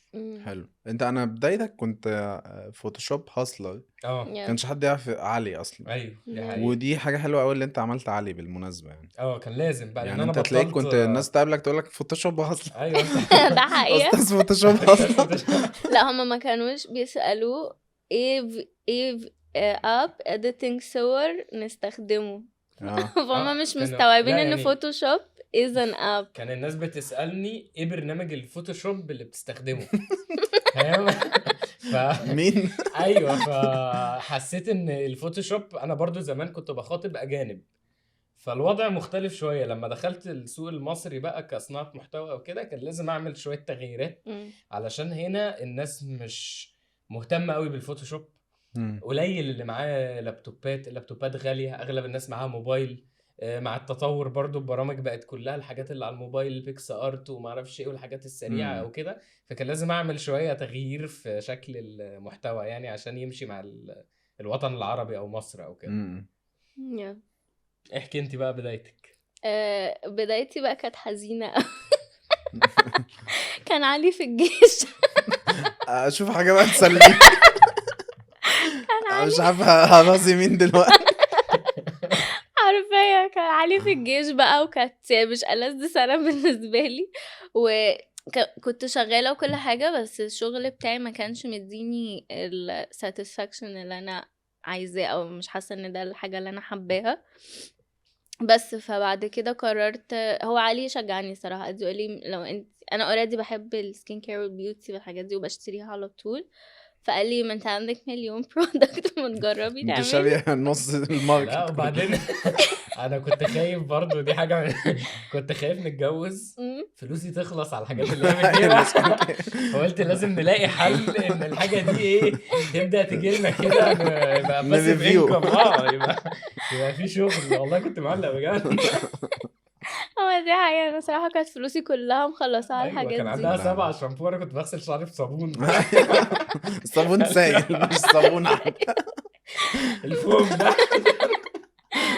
بس فقام قال لي ما تبتدي ومش عارفة ايه والجو ده. فابتديت، كان ساعتها ما كانش فيه فيديوز، كان كله صور بس. فابتديت انزل صورة، يعني ما كنتش بطلع بوشي حتى، كنت بنزل صورة للبرودكت وبكتب ماي ريفيو او تجربتي معاه وكده، لغاية بقى ما اي جي تي في بقى طلعت بقى. طلع بس طفره. هو الاي جي تي في بقى انا الدنيا عندي اتزقت لوقت الكورونا بقى، عشان هو فيديوهات بقى ده اتزقت. اكتر يعني كلنا بصراحه الكونتنت بتاعنا يس خلاص الناس مينلي بتعملش قاعدين. حاجه غير السوشيال ميديا. يس تيك بالظبط. توك ذات نفسه تيك توك هو انطلق دي ده حقيقة. في حقيقة. الفتره دي. يس بس طب وانت حسيت ايه اول سنه سوشيال ميديا؟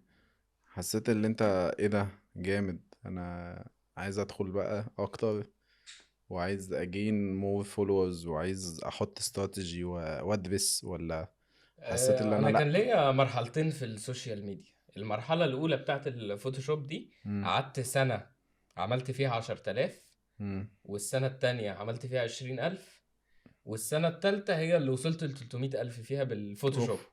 مم. ففي السنتين دول كنت دايما قاعد بدرس وبحاول افهم ايه اللي الناس بتعمله على السوشيال ميديا علشان تكبر ومعرفش ايه وكده. فكان دايما في دراسة. بعد كده لما وقفت الكلام ده كله في البداية الجديدة بتاعة التيك توك، من اول او تاني فيديو على التيك توك قلت بس هو ده، هو البلاتفورم دي. هو البلاتفورم ده اللي طاير. وهو كان اول مرة ليا اجرب ان انا اتكلم بالعربي في الفيديوهات، مم. فبرضه كنت داخل حتة تانية، فقلت هي دي بقى خلاص. وحسيت ان شخصيتي بانت اكتر في العربي عن الانجليزي. بجد. ده حقيقة. لان احنا لما بنهزر مع بعض لما بنعمل الكلام ده كله ما ينفعش تعمله بالانجليزي. مم. فالانجليزي كنت يا دوب بتكلم اللي هو بترجم الكلام وبقوله زي ما هو وخلاص. بالعربي شخصيتي بانت اكتر. حلو أوي. يعني انت اول سنة عالي يعني زدت 10,000 فولو بس؟ اوف. سنة كاملة كل يوم كنت ده بنزل، consistency كنت بنت لذين. بنزل عمل فني معمول بالفوتوشوب. يا لهوي. كل طول يوم السنة؟ طول السنة، سنتين بس. هو كانت الصور مش بتجيب قوي. بس سيبك من كده، مش بتكلم على الصور كانت بتجيب ولا لا، بتكلم على انا ذات نفسي لو استمريت في حاجة 3 شهور وبعملها صح وحسيت لا اقول لا دي مش بتاعتي. فكرة اللي انت ما شاء الله ما شاء الله صبور في الحتة دي، دخلت سنة زدت 10,000 فولو، السنة التانية نفس الكلام ومستمر هقول لك ما يمكن شاء ليه. الله. يمكن لان كان بيجي لي، يعني انا ما كانش هدفي الفولورز على قد ما هدفي يجي لي كلاينتس يدفعوا لي. فال 10,000 فولور كانوا مطلعين لي عدد معقول من ديك الكلاينتس، كاش فلو حلو. معيشني كويس وكده. فكنت زي ما تقول مكتفي. ما كانش هدفي لسه سوشيال ميديا على قد ما ده مجرد حاجه بستخدمها اجيب بيها كلاينتس وخلاص. يعني انت السوشيال ميديا كان هدفك تدخل اشتغل انكم. فوتوشوب فريلانس بس كده. لحد ما ابتديت اشوف ان يجي منها بقى او كده، ساعتها ابتديت بقى اقلب واعمل فيديوهات وتوتوريال وما اعرفش ايه وكده. ده اول ما تميت ال 200 فولو او 200,000 صح؟ ده لا، وقت ما كنت 20,000 مجرد. هو النطة بين 20,000 والسنة التالتة اللي وصلت 300 كان الفرق ان انا بدل ما اعمل استعرض شغلي او انزل الشغل، بدأت اعمل توتوريالز بتعلم الناس ازاي انا بعمل الشغل ده. ساعتها كانت الفيديوهات لسه حاجة جديدة خالص في انستجرام. تقريبا انستجرام كان بينافسوا يوتيوب، كان يوتيوب هو المنصة الوحيدة اللي فيها فيديوهات. فكانوا بيزقوا قوي الفيديوهات بقوة ساعتها. صح الشورتس والاي جي تي في والفيديو الدقيقة ده وقتها وكده. فدي الفترة اللي الدنيا عدت معايا ظبطت جامد فيها. قوي. طب انت كنت بتشير ده بقى مع رنا تقول لها؟ يعني انا فاكر الحاجات دي بتبقى حلوة قوي. الفيديو بتاعي مش عارف ايه، ده انا جالي كلاينت مش عارف ايه. اكيد هي اكيد كانت طبعا. بتسبورت حاجة زي وهي دي. انا عايز اقول لك هي كانت اشطر مني اول كذا سنه في الفوتوشوب. ان هي طول عمرها عندها الحس الفني عني. انا الشاطر في الحسابات والبتاع، هي الفنانه. ايوه فاهم، فهي هي كنت المور ارتست وانت Yeah. فانا طول عمري بروح لها في حتة ايه رأيك في الشكل في ده، البتاعة دي حلوة الحاجة. مش حلوة معرفش اه ايه كده. وكنت ببقى واثق ان هي هتقول لي رأي حقيقي، يعني مش هتجاملني مثلا وخلاص او كده. فكانت اصل معايا هي لو الرحلة كلها جاملتك تبقى اه. مصيبة. تخيل بتعمل حاجة وحشة ومراتك تقول لك تمام. لا ده مش هينفع. كانش علي هيبقى موجود ايوه. يعني. ده حقيقة. بس حاسة سواء ده تطور رهيب، يعني انا حاسة كان فكرة consistency مع علي انه it was a learning curve لفوتوشوب نفسه. يعني علي في الاول حاجة ودلوقتي حاجة تانية خالص، حتى في selection الcolors اه انا كنت طبعا صفر، انا تيست. فعلا كنت صفر في انا الحاجات بشوف، انا الفنية. حضرت لك التوك في الصمت الاخير، مم. شفت في الاول خالص كان تيست مختلف، بالظبط. وفي دلوقتي ما شاء الله ما شاء الله تيست تاني خالص. يس. بحس هو عليه he thrives by learning. يعني هو طول ما هو بيعمل حاجة جديدة وبيتعلم حاجة جديدة هيكمل. مم. بس لو زهق وحاسس ان هو خلاص he peaked، هو عايز اللي هيسيب بقى وعايز طموح الحاجة تاني اللي بقى. بعده. مم. حلو والله. yeah. طب رنا، انت انطلقت ازاي؟ وكنت بتشتري ده مع علي ولا ما هو اللي قايل لي بقى من الشغلانة من الخطة طلعت صح الأول. علي؟ اعمل ايه تاني؟ هو ابتديت الأول زي ما قلت انستجرام صور، بس بعدين عملت الفيديوز. هو ساعتها بقى انا كنت مكسوفة قوي اطلع الصراحة اعمل فيديوز. علي مم. عارف، علشان انا اصلا شخصية introvert بطبعي، يعني لو مش سهل عليا ان انا اطلع برا comfort zone او ان انا اتعرف على حد وكده. مم. بس بعدين هو قعد يقول لي لا وفيديوز is a thing. كان ساعتها هو بقى علي ابتدى يجرو على الانستجرام قوي، فقلت له خلاص ماشي. انا بجد بقعد اتفرج على الفيديوهات اللي هو انا معرفش مين كان بيسمعني.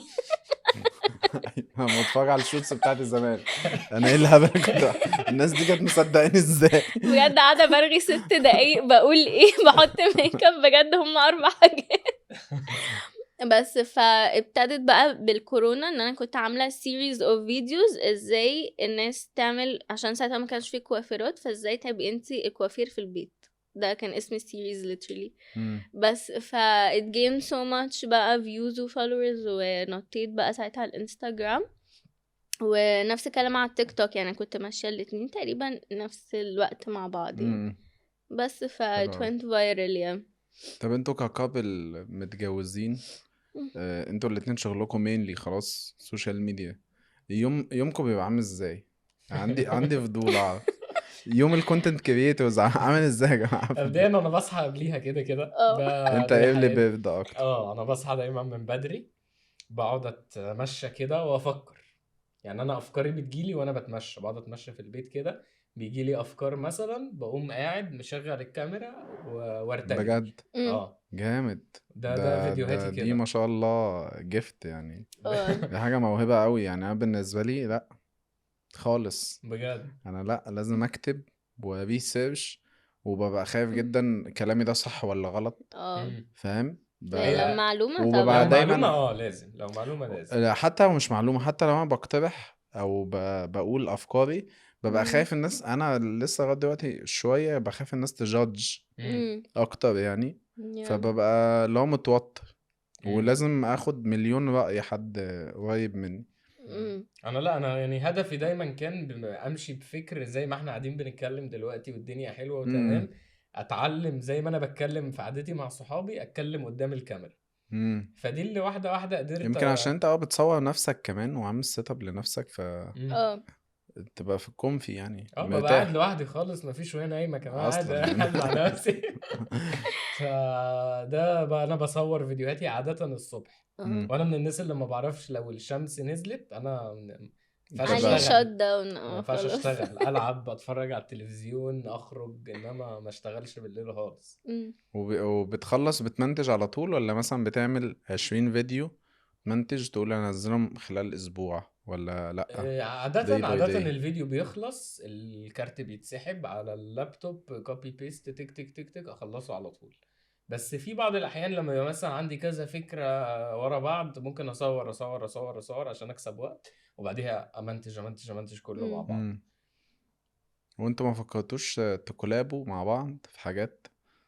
بنكولاب بس مش كتير، يعني لما يبقى في حاجة common مثلا. لا انا قصدي حاجة انتوا يعني تفكروا في، يعني علي لو ما شاء الله فكر قعدتوا تبينوا ستورم تطلعوا حاجة، حاسس كده يعني حاجة تريليت بيكي وبيه، يعني أنا دايما مم. ما بحسش ان انتوا متجوزين على السوشيال ميديا الفكرة ان هي خالص. محتواها يعني يعني انا اول ما قابلت علي كنا 5 ايه مراتي وشايله شنط كتير قوي، وشكلك كنت متقدره اليوم ايوه ده. انا literally جايه بشنط اللي هو الاكل فاكر من اوسكار.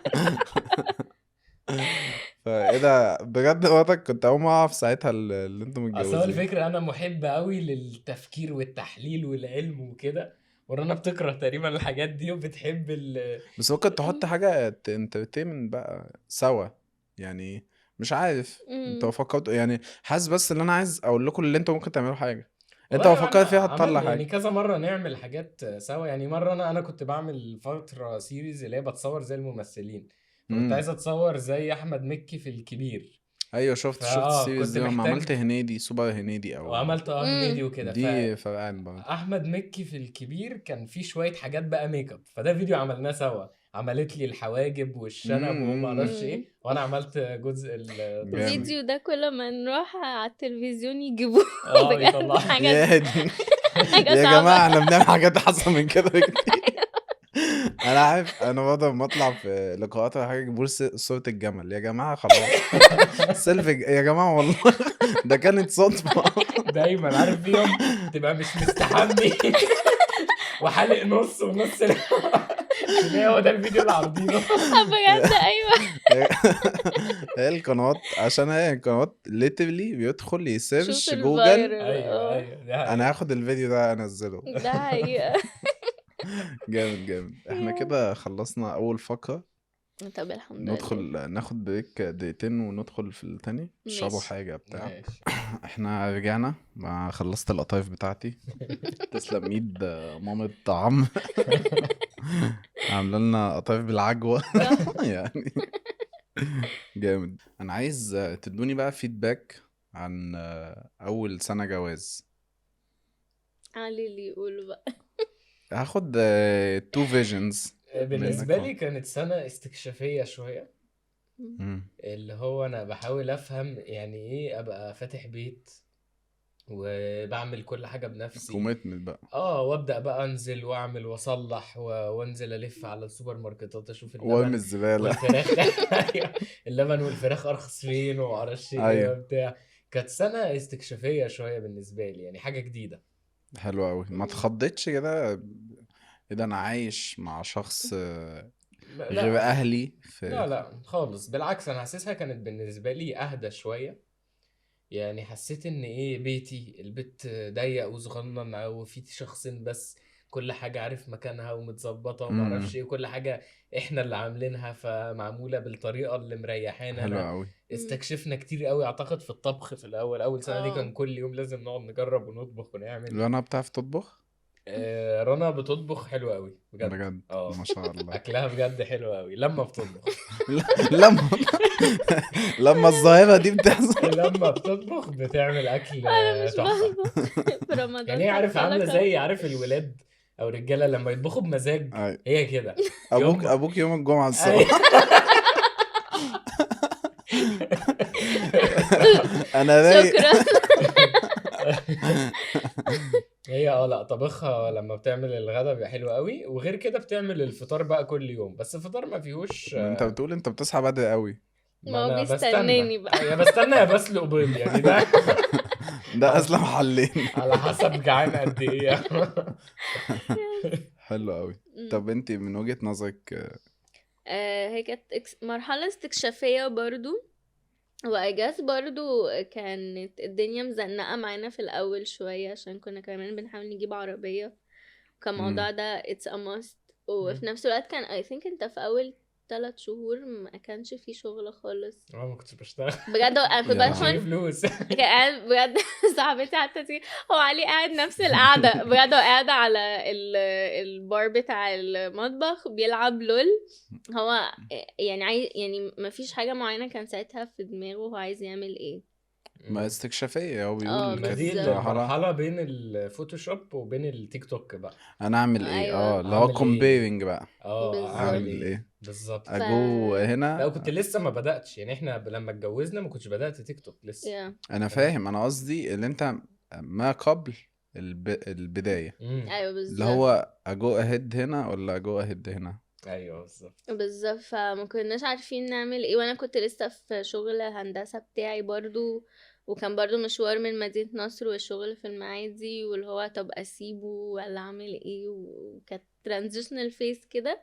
بس حاسة يعني تقريبا بعد 6 7 شهور الدنيا كانت احسن شوية، يعني اللي هو you're getting the hang of it. برضو بالنسبة لي كمان مسؤولية بيت بقى، واللي هو غسيل بقى وطبيخ ومواعين، طب هنعمل ايه.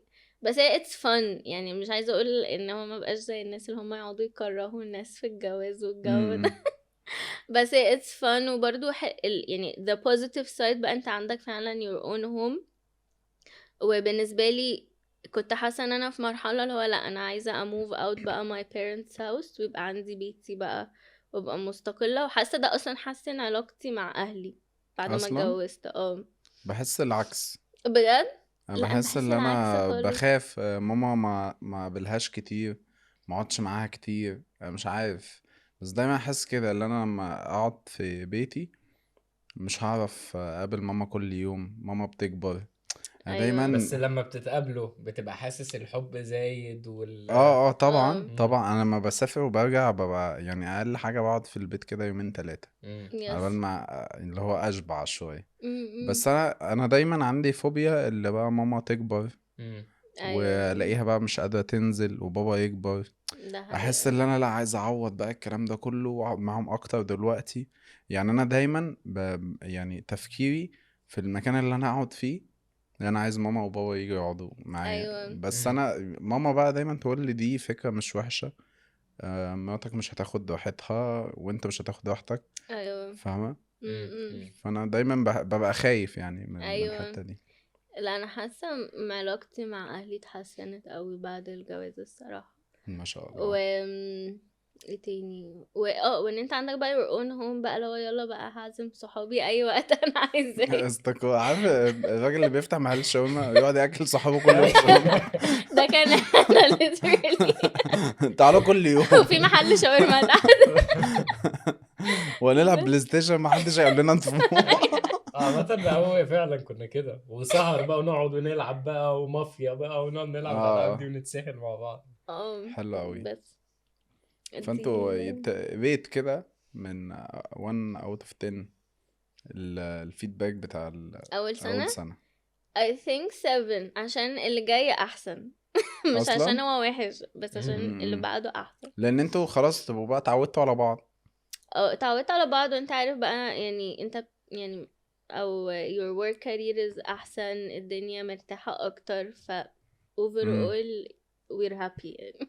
طب انتوا ما اكتشفتوش زي ما اكتشفتوا مميزات ما اكتشفتوش عيوب في مثلا يعني مثلا علي بيصحى بدري بالليل بيبقى اوف um, بيحب النور والع مهمل الحاجات دي أكيد حاجات أكيد. المتجوزين دي أكيد في يعني عادات انقل لي كتير. اكسبيرينس حقيقية هي مثلا أكتر حاجة بتكرهها في الدنيا كلها لما بحلق ابقى دقنك لسه منضفة اه الحمام، حوض وتدخل. الحمام كده ابيض ونضيف. تلاقي كل حتة مهم هو معجون بقى بعد ما انضف انا محتاجة احلق دلوقتي. ايه الزهق ده ايوه تقول لي لا ما ده فيش حاجه اسمها ده تحلق. انا طب لسه انا محتاج احلق. طيب لا تقول لي لا توسخ الحمام.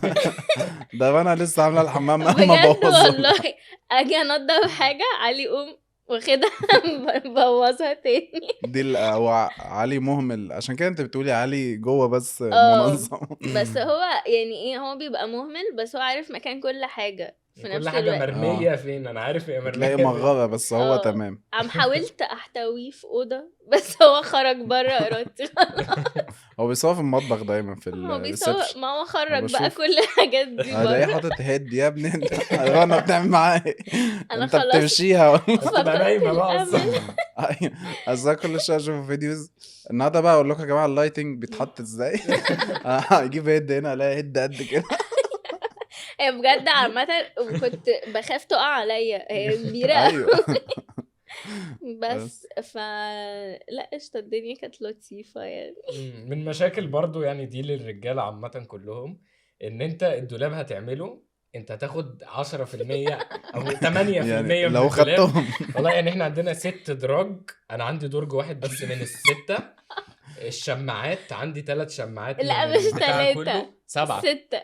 ستة يعني كتر خيرك ناحية الدولاب والله رف مثلا رفين قصاد 1 ل9 2 ل8. اوف ده الريشيو المساحة التخزين ما هو احنا عندنا. حاجاتنا اكتر. انت بجد هو في الاخر عندك ايه؟ شوية تيشرتات سودا، وبيجامتين شوية 3 تيشيرتات سودا على 3 جينز وخلاص الموضوع خلص. انا عندي ليلة يا عندها ابني. كوتس وعندها تي شيرتس وقمصان كل وسكارز حاجة حاجات كتير بالظبط. جامد. فدي كانت من الحاجات. حاجة تانية كان مش فاكرة، في حاجة تانية كنت بتعملها برضو بس مش فاكرة ايه هي. اكيد في حاجات بعملها. طب ايه العادة اللي انت مش بتحبيها في علي في البيت؟ في البيت ان هو بيرمي كل حاجة. يعني مثلا اول ما يدخل البيت يرمي اللبس على السلام عليكم الليفينج حرفيا. لا مكانه مش هنا، مكانه في الأوضة. بعدين هو بيبقى in his head اللي هو طب ما انا هصحى الصبح البس اللبس ده، فليه اروقه او ليه ادخله. ايوه فاهم، عارف الكونسيبت ده. يعني بالظبط. لبس هو الجيم ليه كرسي مثلا ارمي عليه دايما. ده يا كرسي ابني. لبس الجيم، ايوه. ده مش كرسي الانتريه. لا وهو اصلا احنا ما عندناش غير انتريه واحد وقاعدين عليه. اللي هو المنظر بيبقى مش قادره. بس حاسه ان انت اتحسنت شويه الصراحه. ما هو مع الوقت بنبدأ نوصل تتقابلوا في لحتة في النص، النص تتقابلوا شوية، في اللي هو النص. ايه اللي بيضايقك كذا ما اعرفش ايه، خلاص ماشي بنبقى بطل كده يعني. امم Yeah. انا برضه من المشاكل الكبيرة قوي في حياتي ده اللي مضايقاني ان هي بتحب تنام مخدة على يمينها ومخدة على شمالها. ايوه عشان ايوه لما اجي اتقلب ما اخدش فانا ببقى المخده نايم معايا. في مخدة قاعدة تخبطني في ظهري ايوه واخد حتة صغيرة قد مخد كده في ايوه الاخر. ايوه في شخص بمخدات بس. ده ايوه انا. فهي مؤخرا ابتدت تشيل المخدة الحمد كتر لله خير. برضه بعد 2.5 سنين مثلا حاجة كده، فابتديت اعرف اتقلب الناحيتين وانا نايم. على فكرة هو مخدته كانتش واخدة مكان، انت اللي كنت بتقعد تزنق عليا. نايم والله نايم على حتة قد كده. لا وعايز اقولك قبل ما نتجوز كان بيتخانق ان هو مش عايز. كنا احنا عاملين سرير 1.80 كان بيقولي لا 1.80 كتير قوي، نعمله 1.60. علي بيوفر في اي حاجه. ما تخيلت احنا صغيرين ما تخيلتش ان هيبقى في مخدة كاملة شمال ومخدة كاملة يمين بس هي بتبلان لقدام فانا وانا بقول له الشقه الجايه ان شاء الله نعملها 2 والله بقى. انا عامل سرير لوحدي اصلا. اعملوا السيرين يا جماعه. والله بجد.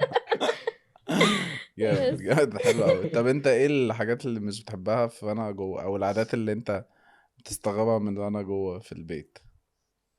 لا، ما هي الحاجات اللي قلت عليها دي، هي ما دي بس اظنش في حاجة زيادة يعني على كده. جامد. يعني انت مضايقك حوار الدولاب يعني قوي كده؟ اه بس اعمل لك اديله درج تاني بعد نفسي اذنك. والله ما حاجاتي مرمية في كل مكان عشان كده. ماشي. وفي حاجة تانية، الحاجات اللي ما بتتعملش قبل الفرح ما بتتعملش بعد الفرح. This is true.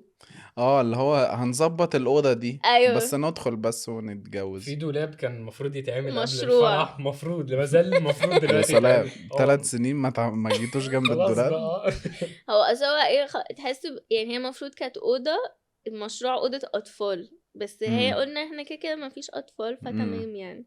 فجينا بقى قلت خلاص هعمل دولاب اتليست عشان حاجات علي امم الليلة بتاعته ستورج انت دي. عارف ان حاجات ستورج. التصوير انا حاططها في اه البيت، فهي كده كده يعني مفيش حاجة هتلمها. امم بس فجينا فكرنا ساعتها نعمل دولاب، لقينا الأسعار غليت فكسنا. بعدين هي اه بقت الأوضة كلها أشياء، يعني أنا مش عارفة يعني دي الأشياء دي الأوضة جت كلها منين. ستورج بقى، انتوا ما عملتوش جزم على الكمبيوتر بتاع علي، على مكتب علي في النص كده، اه على الإضاءات، على هي كل بقت حاجة. كل حاجة مم. فعلا. فبس من ساعتها بقى خلاص.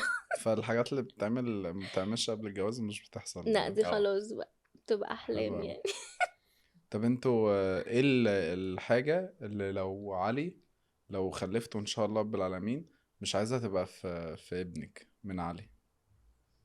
I think هي ال procrastination اللي هو بيبقى مأجل كل حاجة لآخر لحظة التسويف يعني. مم. عشان بتعصبني أوي الصراحة. اللي هو لسه شوية ناكل ايوه هي مثلا ونشرب حاجة. بتقول لي اللمبه بايظه صلحها، ماشي انا هعملها ماشي اخر الشهر. عادي فيها ايه يعني، فنستنى بقالك 5 عادي. سنين بتقولي. 5 سنين فعلا. بقالك اسبوعين بتقولي لي يعني مستعجله ليه؟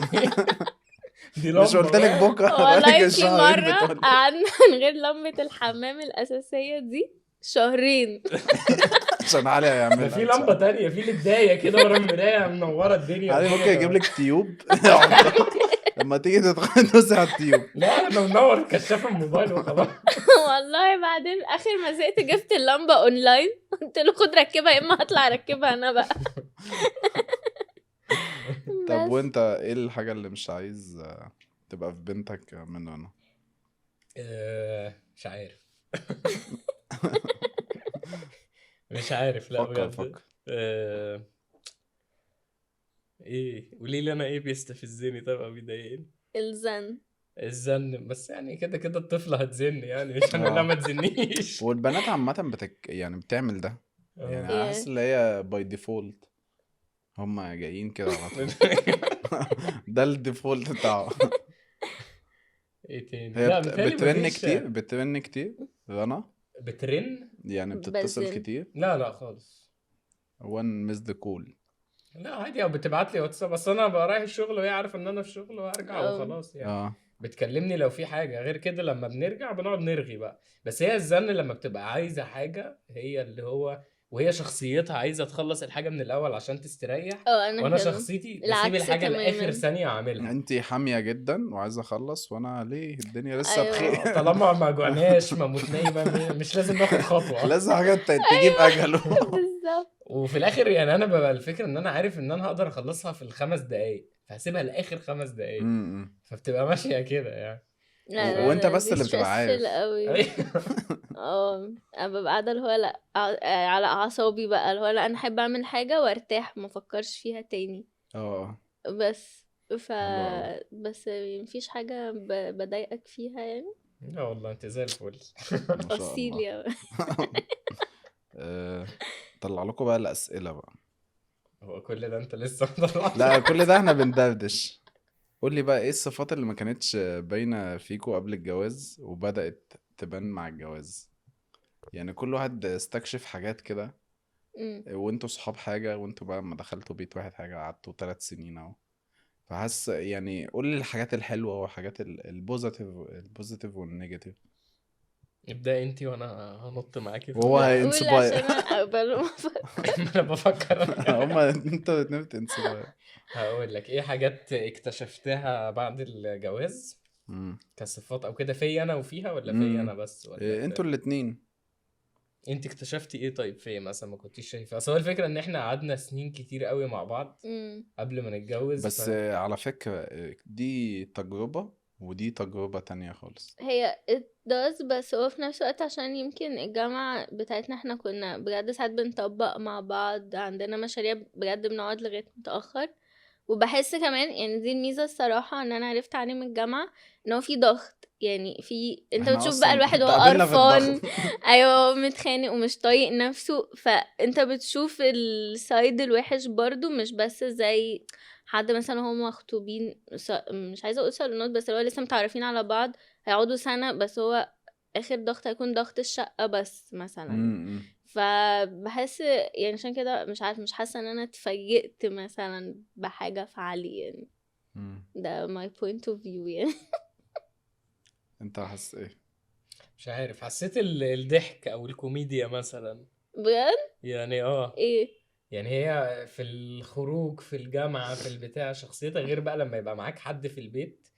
عارف لما انت في البيت بتبقى عبيط شوية فاهم. تبقى فبتبقى واخد راحتك قوي اه كومفورت زون بقى، بالظبط بعمل كل حاجة، محدش بيجادج ايوه عليا، بالظبط. محدش بيقول اتكلم عليا. فبتطلع شخصيتك الحقيقية فطلعت ضحك او فن اكتر ما انا كنت شايفها يعني او كده. فاهم. طب طب حلو. الحمد لله which بضحكك. is good. ايوه حلو. طب قولوا لي ايه اللوف لانجوج بالنسبة لكم؟ انا بالنسبه لي gift giving all the way، يعني this is me.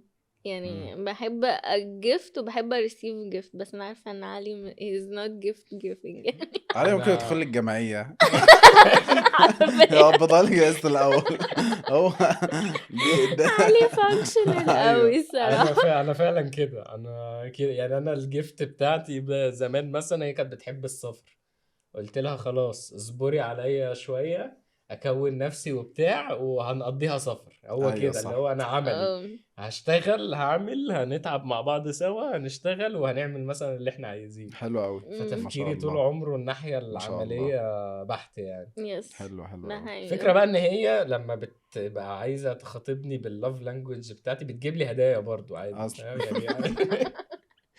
ما هي دي اللوف لانجوج بتاعتي. دي اللي انتي بتستقبليها المفروض، لا مش وبحب وبتسيب بجد والله. مم. ماشي. حلو أوي علي ماليش انا في اللاف لانجوج. طب قولوا لي انتوا موضوع الغيرة ماشيينه ازاي مع بعض؟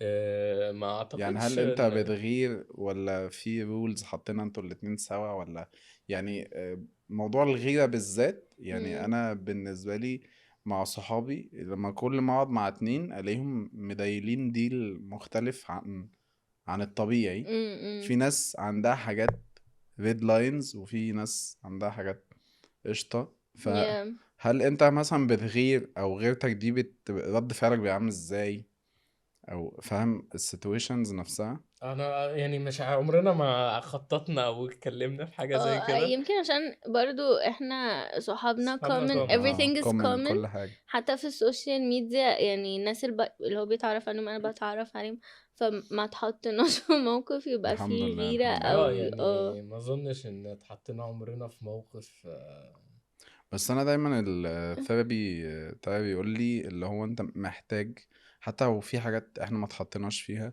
فمحتاج على الاقل بتتناقش yeah. تشوف فيجنز بتاعت اللي قدامك yes. بتبقى كومن معاك ولا لا يعني. امم فانا السؤال ده بيبقى فضولي جدا عندي انا مع اي اتنين متجوزين اكتر ما هما متصاحبين او yes. مرتبطين ببعض. انا I think ممكن وقت الجامعة يمكن واحد كان اصغر بقى ساعتها شوية، بس كنت احنا طيب بقالنا كتير مع بعض، فاللي هو خلاص عارف اللي هو ايه. في نضج كده.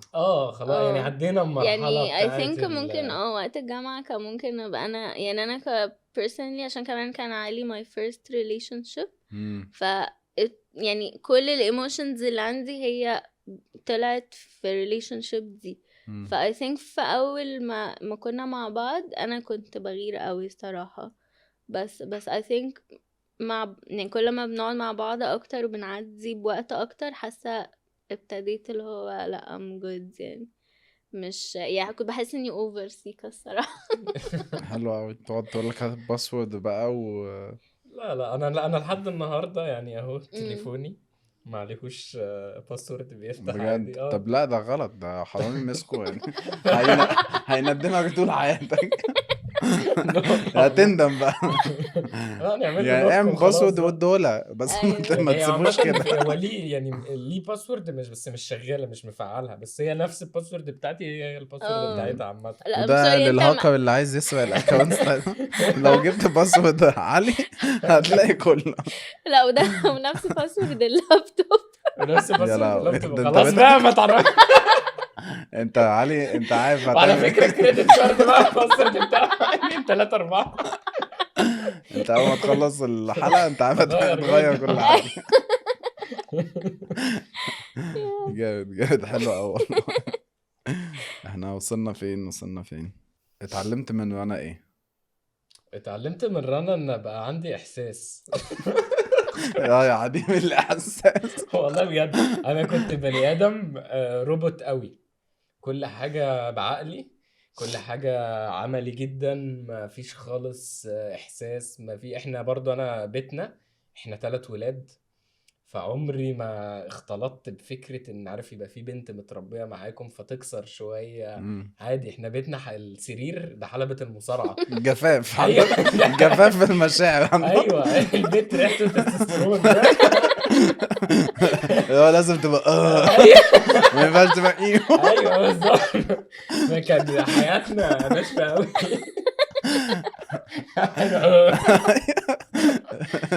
ف مع رنا انا برضو في الاول معاها الصراحه كنت جاف جدا، اللي مم. هو انا بتعامل معاها كانها ولد عادي. يعني ايه يعني زعلانه؟ ما عادي.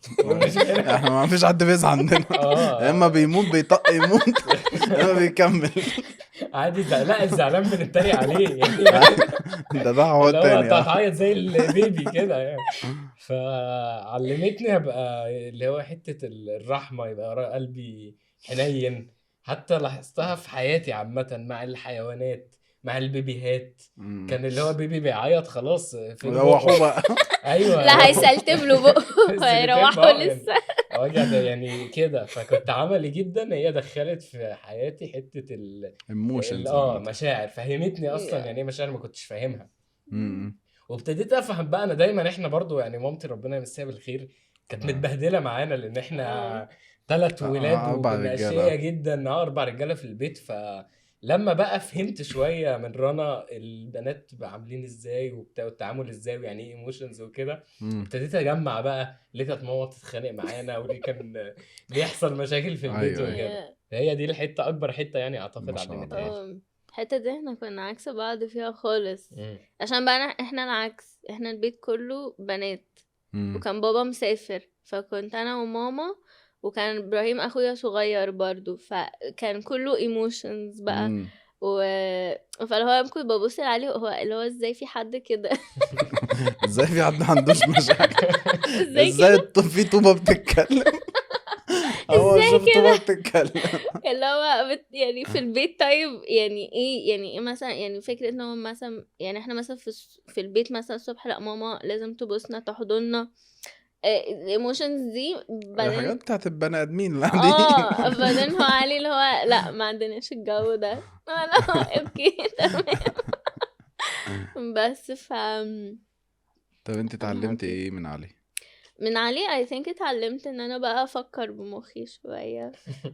اخد step back، ما تسرعش، وافكر. يعني انا ما كنتش بفكر قوي يعني انا دايما عندي، بس دي الصراحة حاجة عندي برضو، عندي احساس اللي هو gut feeling ده بقولها له على طول. مم. يعني انا ممكن ما بقاش بفكر، بس بحس مثلا انا عايزة اعمل حاجة دي فبروح اعملها. الحاسة السبعة، اه الحاسة السبعة.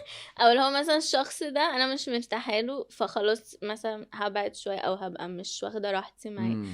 فهي I guess هو علي يعني خلاني اللي هو لا مثلا ما افكرش بالطريقه دي، وكمان حته ما I don't judge، ما بقاش احكم على الناس، عشان هو علي صراحه في الحته دي هو هو علي مسالم جدا في الحتة دي. اه انا يعني لا انا بجد يعني انا ممكن ما بقاش قابلته كتير، بس انا بفهم صفات البني ادمين على طول يعني. ايوه هو he does. وكمان حتة ان انا اساعد الناس من غير ما استنى امم. حاجة in return، ده دي حصل، حاجة اتعلمتها من علي برضو. حصلت yeah. بصراحة بس حلو قوي. مم. طيب ايه المشاكل يعني لما بيحصل مشكلة كبيرة مين بيلمها ومين بيكمل في عناده؟ علي طبعا انا هقول لك. دلوقتي احنا الطبيعي لما 2 بيتقشوا في بعض المفروض كل واحد يروح على جنب لحد ما يهدى، بعدها مين اللي الدنيا قال المفروض؟ تتحل. مين قال المفروض فعلا؟ انا اللي قلت. علي اللي قال المفروض. انا عامه لو متخانق مع حد ودخلت نمت هصحى متصالح معاه كده امم. لوحدي انا عادي بقى لا خلاص. ما اقدرش يا هي بقى لهوي. نيني نو. ما ينفعش. اللي هو لو كل 5 ثواني لازم تيجي تقوم راميه كلمه. طب على فكره ما اعرفش إيه، طب ما اعرفش ايه، طب ما اعرفش. وانا ببقى اللي هو على فكره انت لو سبتيني نص ساعه خلاص انا عادي لا هرجع بس تاني. انت مش بتنسى برضو، مش بنسى ايه. يعني بتفضل موقف يجيب لك فاكر موقف من اول ما تقابلنا. بتفضل فاكر. انا يعني لو حد عمل لي حاجه ضايقتني من ما بنساش بسهوله. بس انا بقى يعني ساعات في المشكله هو علي بيبقى عايز يفصل، واللي هو خلاص ويموف اون، بس هو بيفضل فاكر. انا بقى لا، انا عايزه اتخانق افنت اوت كل حاجة. واخلص وانسى بقى، انا مم. فعلا بنسى. ما هو هي دي بقى الفكره. هي ايموشن. هي واخده الخناقه من ناحيه الايموشن فعايزه تخرجها.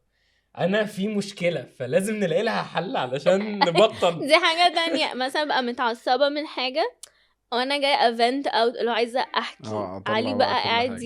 يقول لي حلول، انا مش عايزه حلول. انا عايزه احكي ما دي وخلاص. حاجة من الحاجات اللي اتعلمناها كأولاد برضه واتعلمتها منها، ان اوقات انت بيبقى مطلوب منك بس ان انت تسمع وتهز راسك بس. سفنجة، ما نظرية ما السفنجة، تقولش اشرب حل كل حاجة. بالظبط، مش محتاج يعني مع ان احنا بطبعنا عامة لما تيجي لي بنت بمشكلة ببقى على طول عايز ادور على حل، حلو. عايز اساعد، فعشان كده بنبقى بنحاول ندور على حل. انتوا بقى العكس، بتبقوا عايزين تطلعوا take بس اللي actions جواكوا او اه. كده. بالظبط. يعني هو اللي بيكبر الموضوع ولا انت اللي يعني بتكبر I الموضوع؟ think يعني مش عارف، انت اللي ممكن بتكبري انا الموضوع. ايوه ممكن انا اقول لي انت هقول مكسوفة انا منها. خلاص بقى الراجل طلعنا فيه العبر. مش هقول لا. جامد. بس وهو بيلم بقى، يعني هو يقعد شوية يقوم لامم بقى الموضوع. لو مش مقموصة منه يعني. واحنا مواضيعنا مش كبيرة يعني، ما اظنش ان عمرنا حصل لنا موضوع كبير الحمد لله الحمد لله، بسم الله ما شاء الله. اتخانقنا عليه، يعني بسم اغلبها الله ما بتبقى شاء حاجات الله. عبيطة. تراكمات. حاجات صغيرة كتير كتير. وهي كده بقى. بتراكم انا براكم لو ما I يعني. didn't confront، يعني مثلا ما جيتش قلت لحد هفضل اتراكم. ممكن ابقى ناسية بس احساس جوايا كده بس. بعد كده تيجي تفتكر بقى كل حاجة ايوه مرة فبتطلع واحدة بقى. بقى. بحوش لك الخناقات. طب انتوا ان شاء الله رب العالمين يعني لو هتخلفوا ان شاء الله ولد او بنت، هتسموا الولد ايه؟ بيبي هاسلر.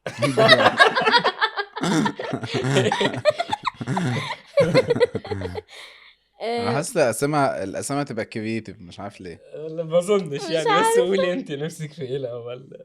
انا نفسي البنت اسميها روزي، بس هو علي كل ما اقوله الاسم ده ما ميك اب وحاجات يعجبنيش. كده. لا عشان وار بس كده. هو انت الار كده التانية مين؟ هتعذبينا. معلش. روزي دي تقيلة عليا. لا وبعدين هي مش هيقولوا لها روزي رنا، هيقولوا لها روزي علي، مفيش لا الار ايوه التانية. بس عشان لا في لما انت البيت تيجي يعني. تعرفهم روزي بنتي ورنا رنا مراتي. والولد I think قلنا انت كان عاجبك اسم انا يوسف، يوسف. بحب اسم يوسف. يوسف. Yeah. وانت هتسمي ايه؟ بنت. والله ما اعرفش، مفيش. يعني مفيش اسم جه في مخي قوي، بس انا اولاد بحب ياسين ويوسف طول عمري. ما شاء الله. بس اسامي كده. حلوة. حلوة. وانت Basic كولد أوي. طيب نفسك في حاجة؟ بص يعني اسم سهل بس خلاص مش زي ايه؟ يعني انا على فكرة لو ما كانش اسمك علي كان ممكن نسمي البيبي يعني حاجة اللي هو short في ناس names. بتسمي علي لا غير بس علي. علي علي، يعني ورا بعض كده تبقى لا weird ما شوية. اكيد مش. لا انا بتكلم اللي في ناس بتسمي علي اصلا. ايوه يعني فعلا. انا والاتنين بيكتبوا نفس الحاجة. نفس الحاجة. بس هو الناس هتقول له علي، هيقعد يقول لهم علي مش علي، زي ويقعد اللي يطلع اسمهم متعقد. اللي اسمها ريوان مش روان. انا اسمي ريوان. يس. في خلاص. روان وريوان فانا مش عايز اعمل للواد اسم ونفس يعقده في الموضوع المدرسة. نور، نوران، نورهان، نريهان. يس انا بحب اسم نور برضو، حلو. نور حلو ينفع سهلة. ولد وبنت كمان. انا دايما بفكر في الاسامي من ناحية اللوجوهات الفونتس والله. دايما أيوة صح. عندي زيزو ده اسم حلو قوي. احمد عبد العزيز او عبد صح. العزيز. بحسه لما الدلع بيتكتب بتاعه. بيبقى حلو قوي. وزيزو النيك نيم بتاعه. دايما بفكر في حاجات ابعد من قدام الاسم. بقى. لما يفتح شركة ان شاء الله. يمضي ازاي بقى؟ يمضي إزاي؟ زيزو بيمضي كده. ده اللي انا بفكر فيه الاسامي. ايوه. احنا دلوقتي خلصنا. فاضل اخر فقرة اللي انا أوكي. بحبها. الفقرة دي انا بسأل علي وانتي مش بتبقي موجودة، ماشي. والاجابات بتشوفيها في الحلقة طيب والعكس صحيح. حلو. فانا متحمس قوي اسمع بقى اراء المختلفة. علي ورنا شخصين. حلو قوي. ماشي. خلاص احنا رجعنا. مين اللي احنا ما رجعناش؟ هو علي هو اللي مشي. ماشي.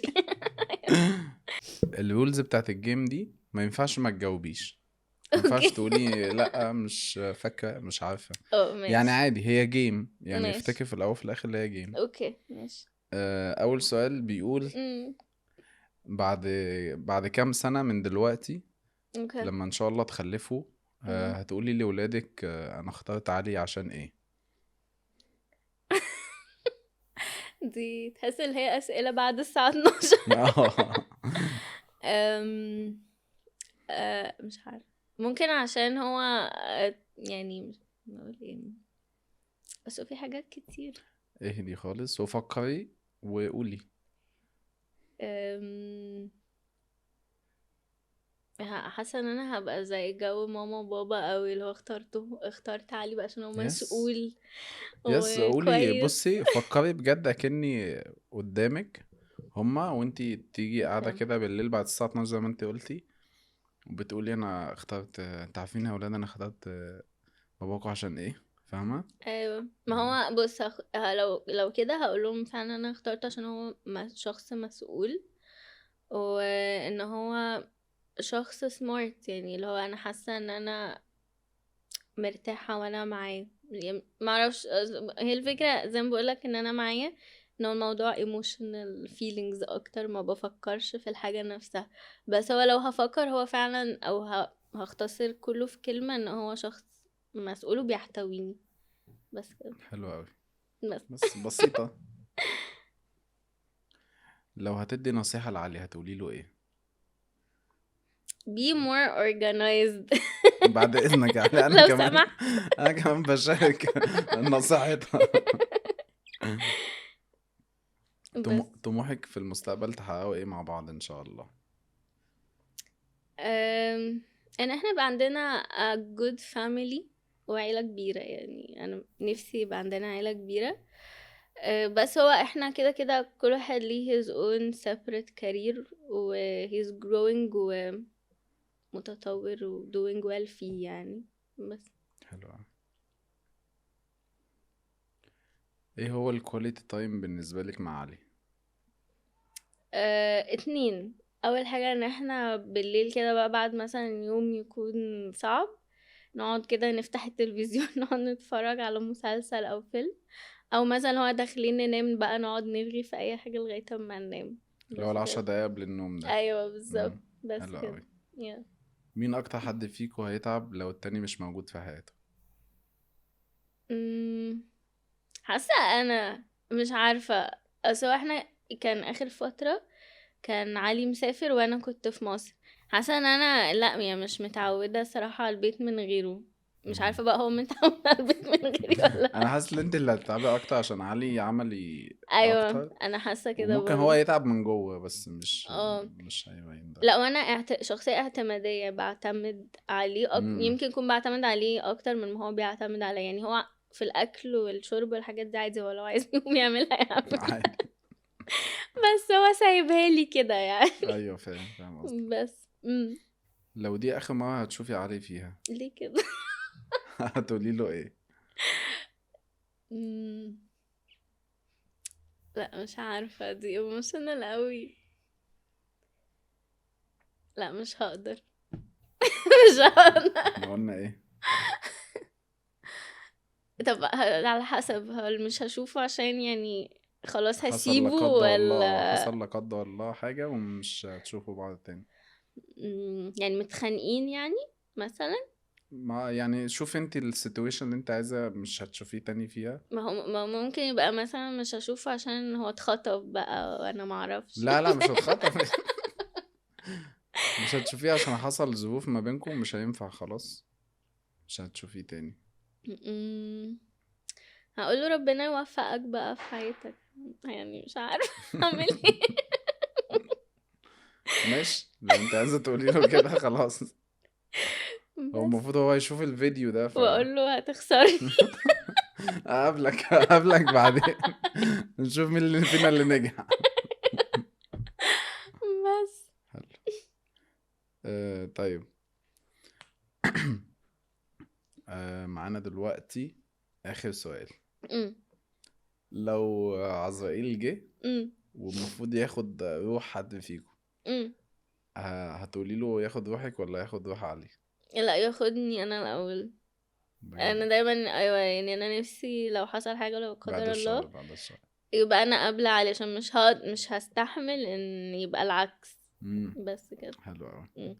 طيب سؤال فضولي، تعرفي تقلدي علي في اي حاجه اي سيتويشن في حياتك؟ لا. متعرفيش؟ تصدق؟ بس هو بيعرف ما يقلدني. انا هخليه هيتريق يقلد. عليا. خلاص جامد. احنا كده خلصنا بقى. تحفة. علي بقى إيه؟ انا لسه سائل رنا وهتتبسط من الاجابات. عايز اسالك انت بقى، بعد كام سنه من دلوقتي هتقول لولادك ايه؟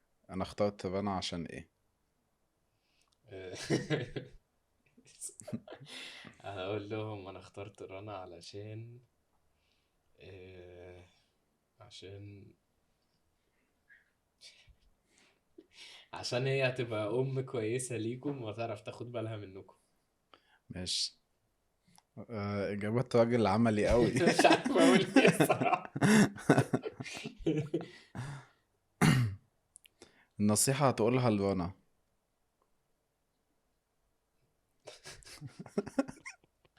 نصيحة هقولها لرنا. آه،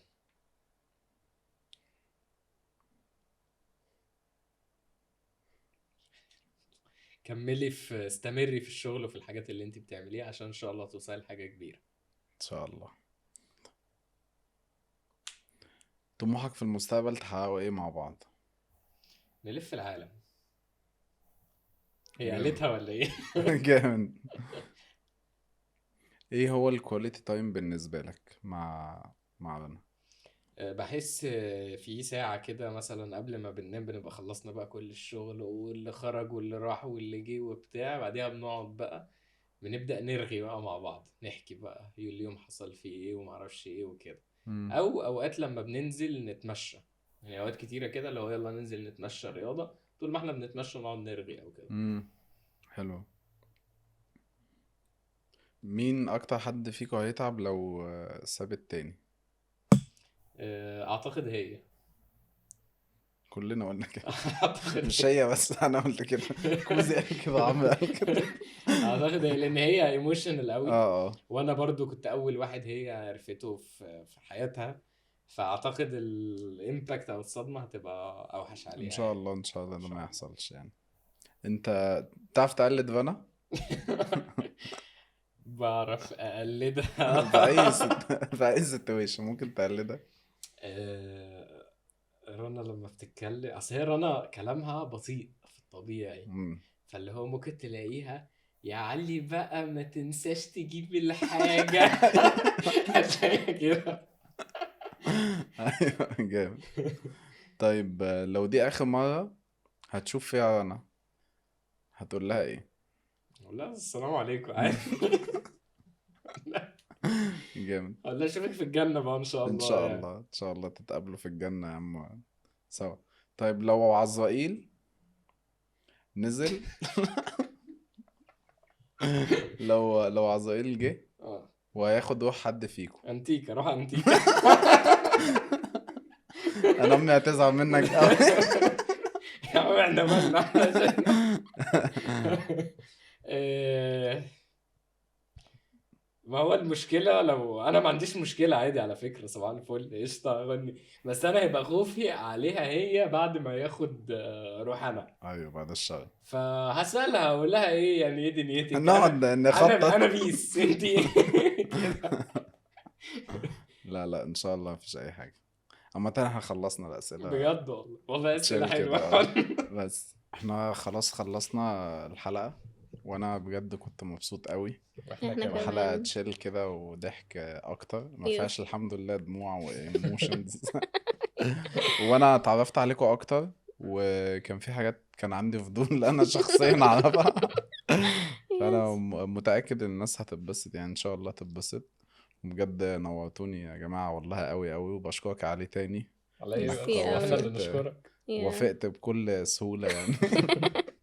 فبس احنا خلصنا. هياخد شكرا. بقى منك كوزي هياخد منكم فيدباك كده، تتكلموا شوية، اوكي. عايزين تتكلموا مع بعض او تتكلموا للكاميرا اللي يريحك. تبدأ أنت اقول ولا أنا؟ لا، هي فايبز لذيذة قوي تشيل، وبحس ان هو ممكن يعني عايزة اشوف بقى بقية الابسودز عشان تعرف على الناس اكتر. قول انت بقى. انا بالنسبه لي صراحه طالما فصلت ونسيت اصلا ان احنا بنصور، معناها ان كده بالنسبه لي انا مستريح ومبسوط. انا حاسس ان انا انطلقت خالص، نسيت ان احنا بنصور، قعدنا اتكلمنا ضحكنا. لا لذيذه لذيذه قوي. Yeah. احنا كده خلصنا الحلقة وانا كنت مبسوط قوي. ما تنسوش تكتبوا لي في الكومنتات عايزين اجيب مين الحلقة الجاية. ما تنسوش تعملوا فولو ولايك وشير وسبسكرايب والحاجات الحلوة دي. وبجد شكرا جدا على دعمكم. ده بودكاست المتزوجون وانا حسام انتيكا. بيس.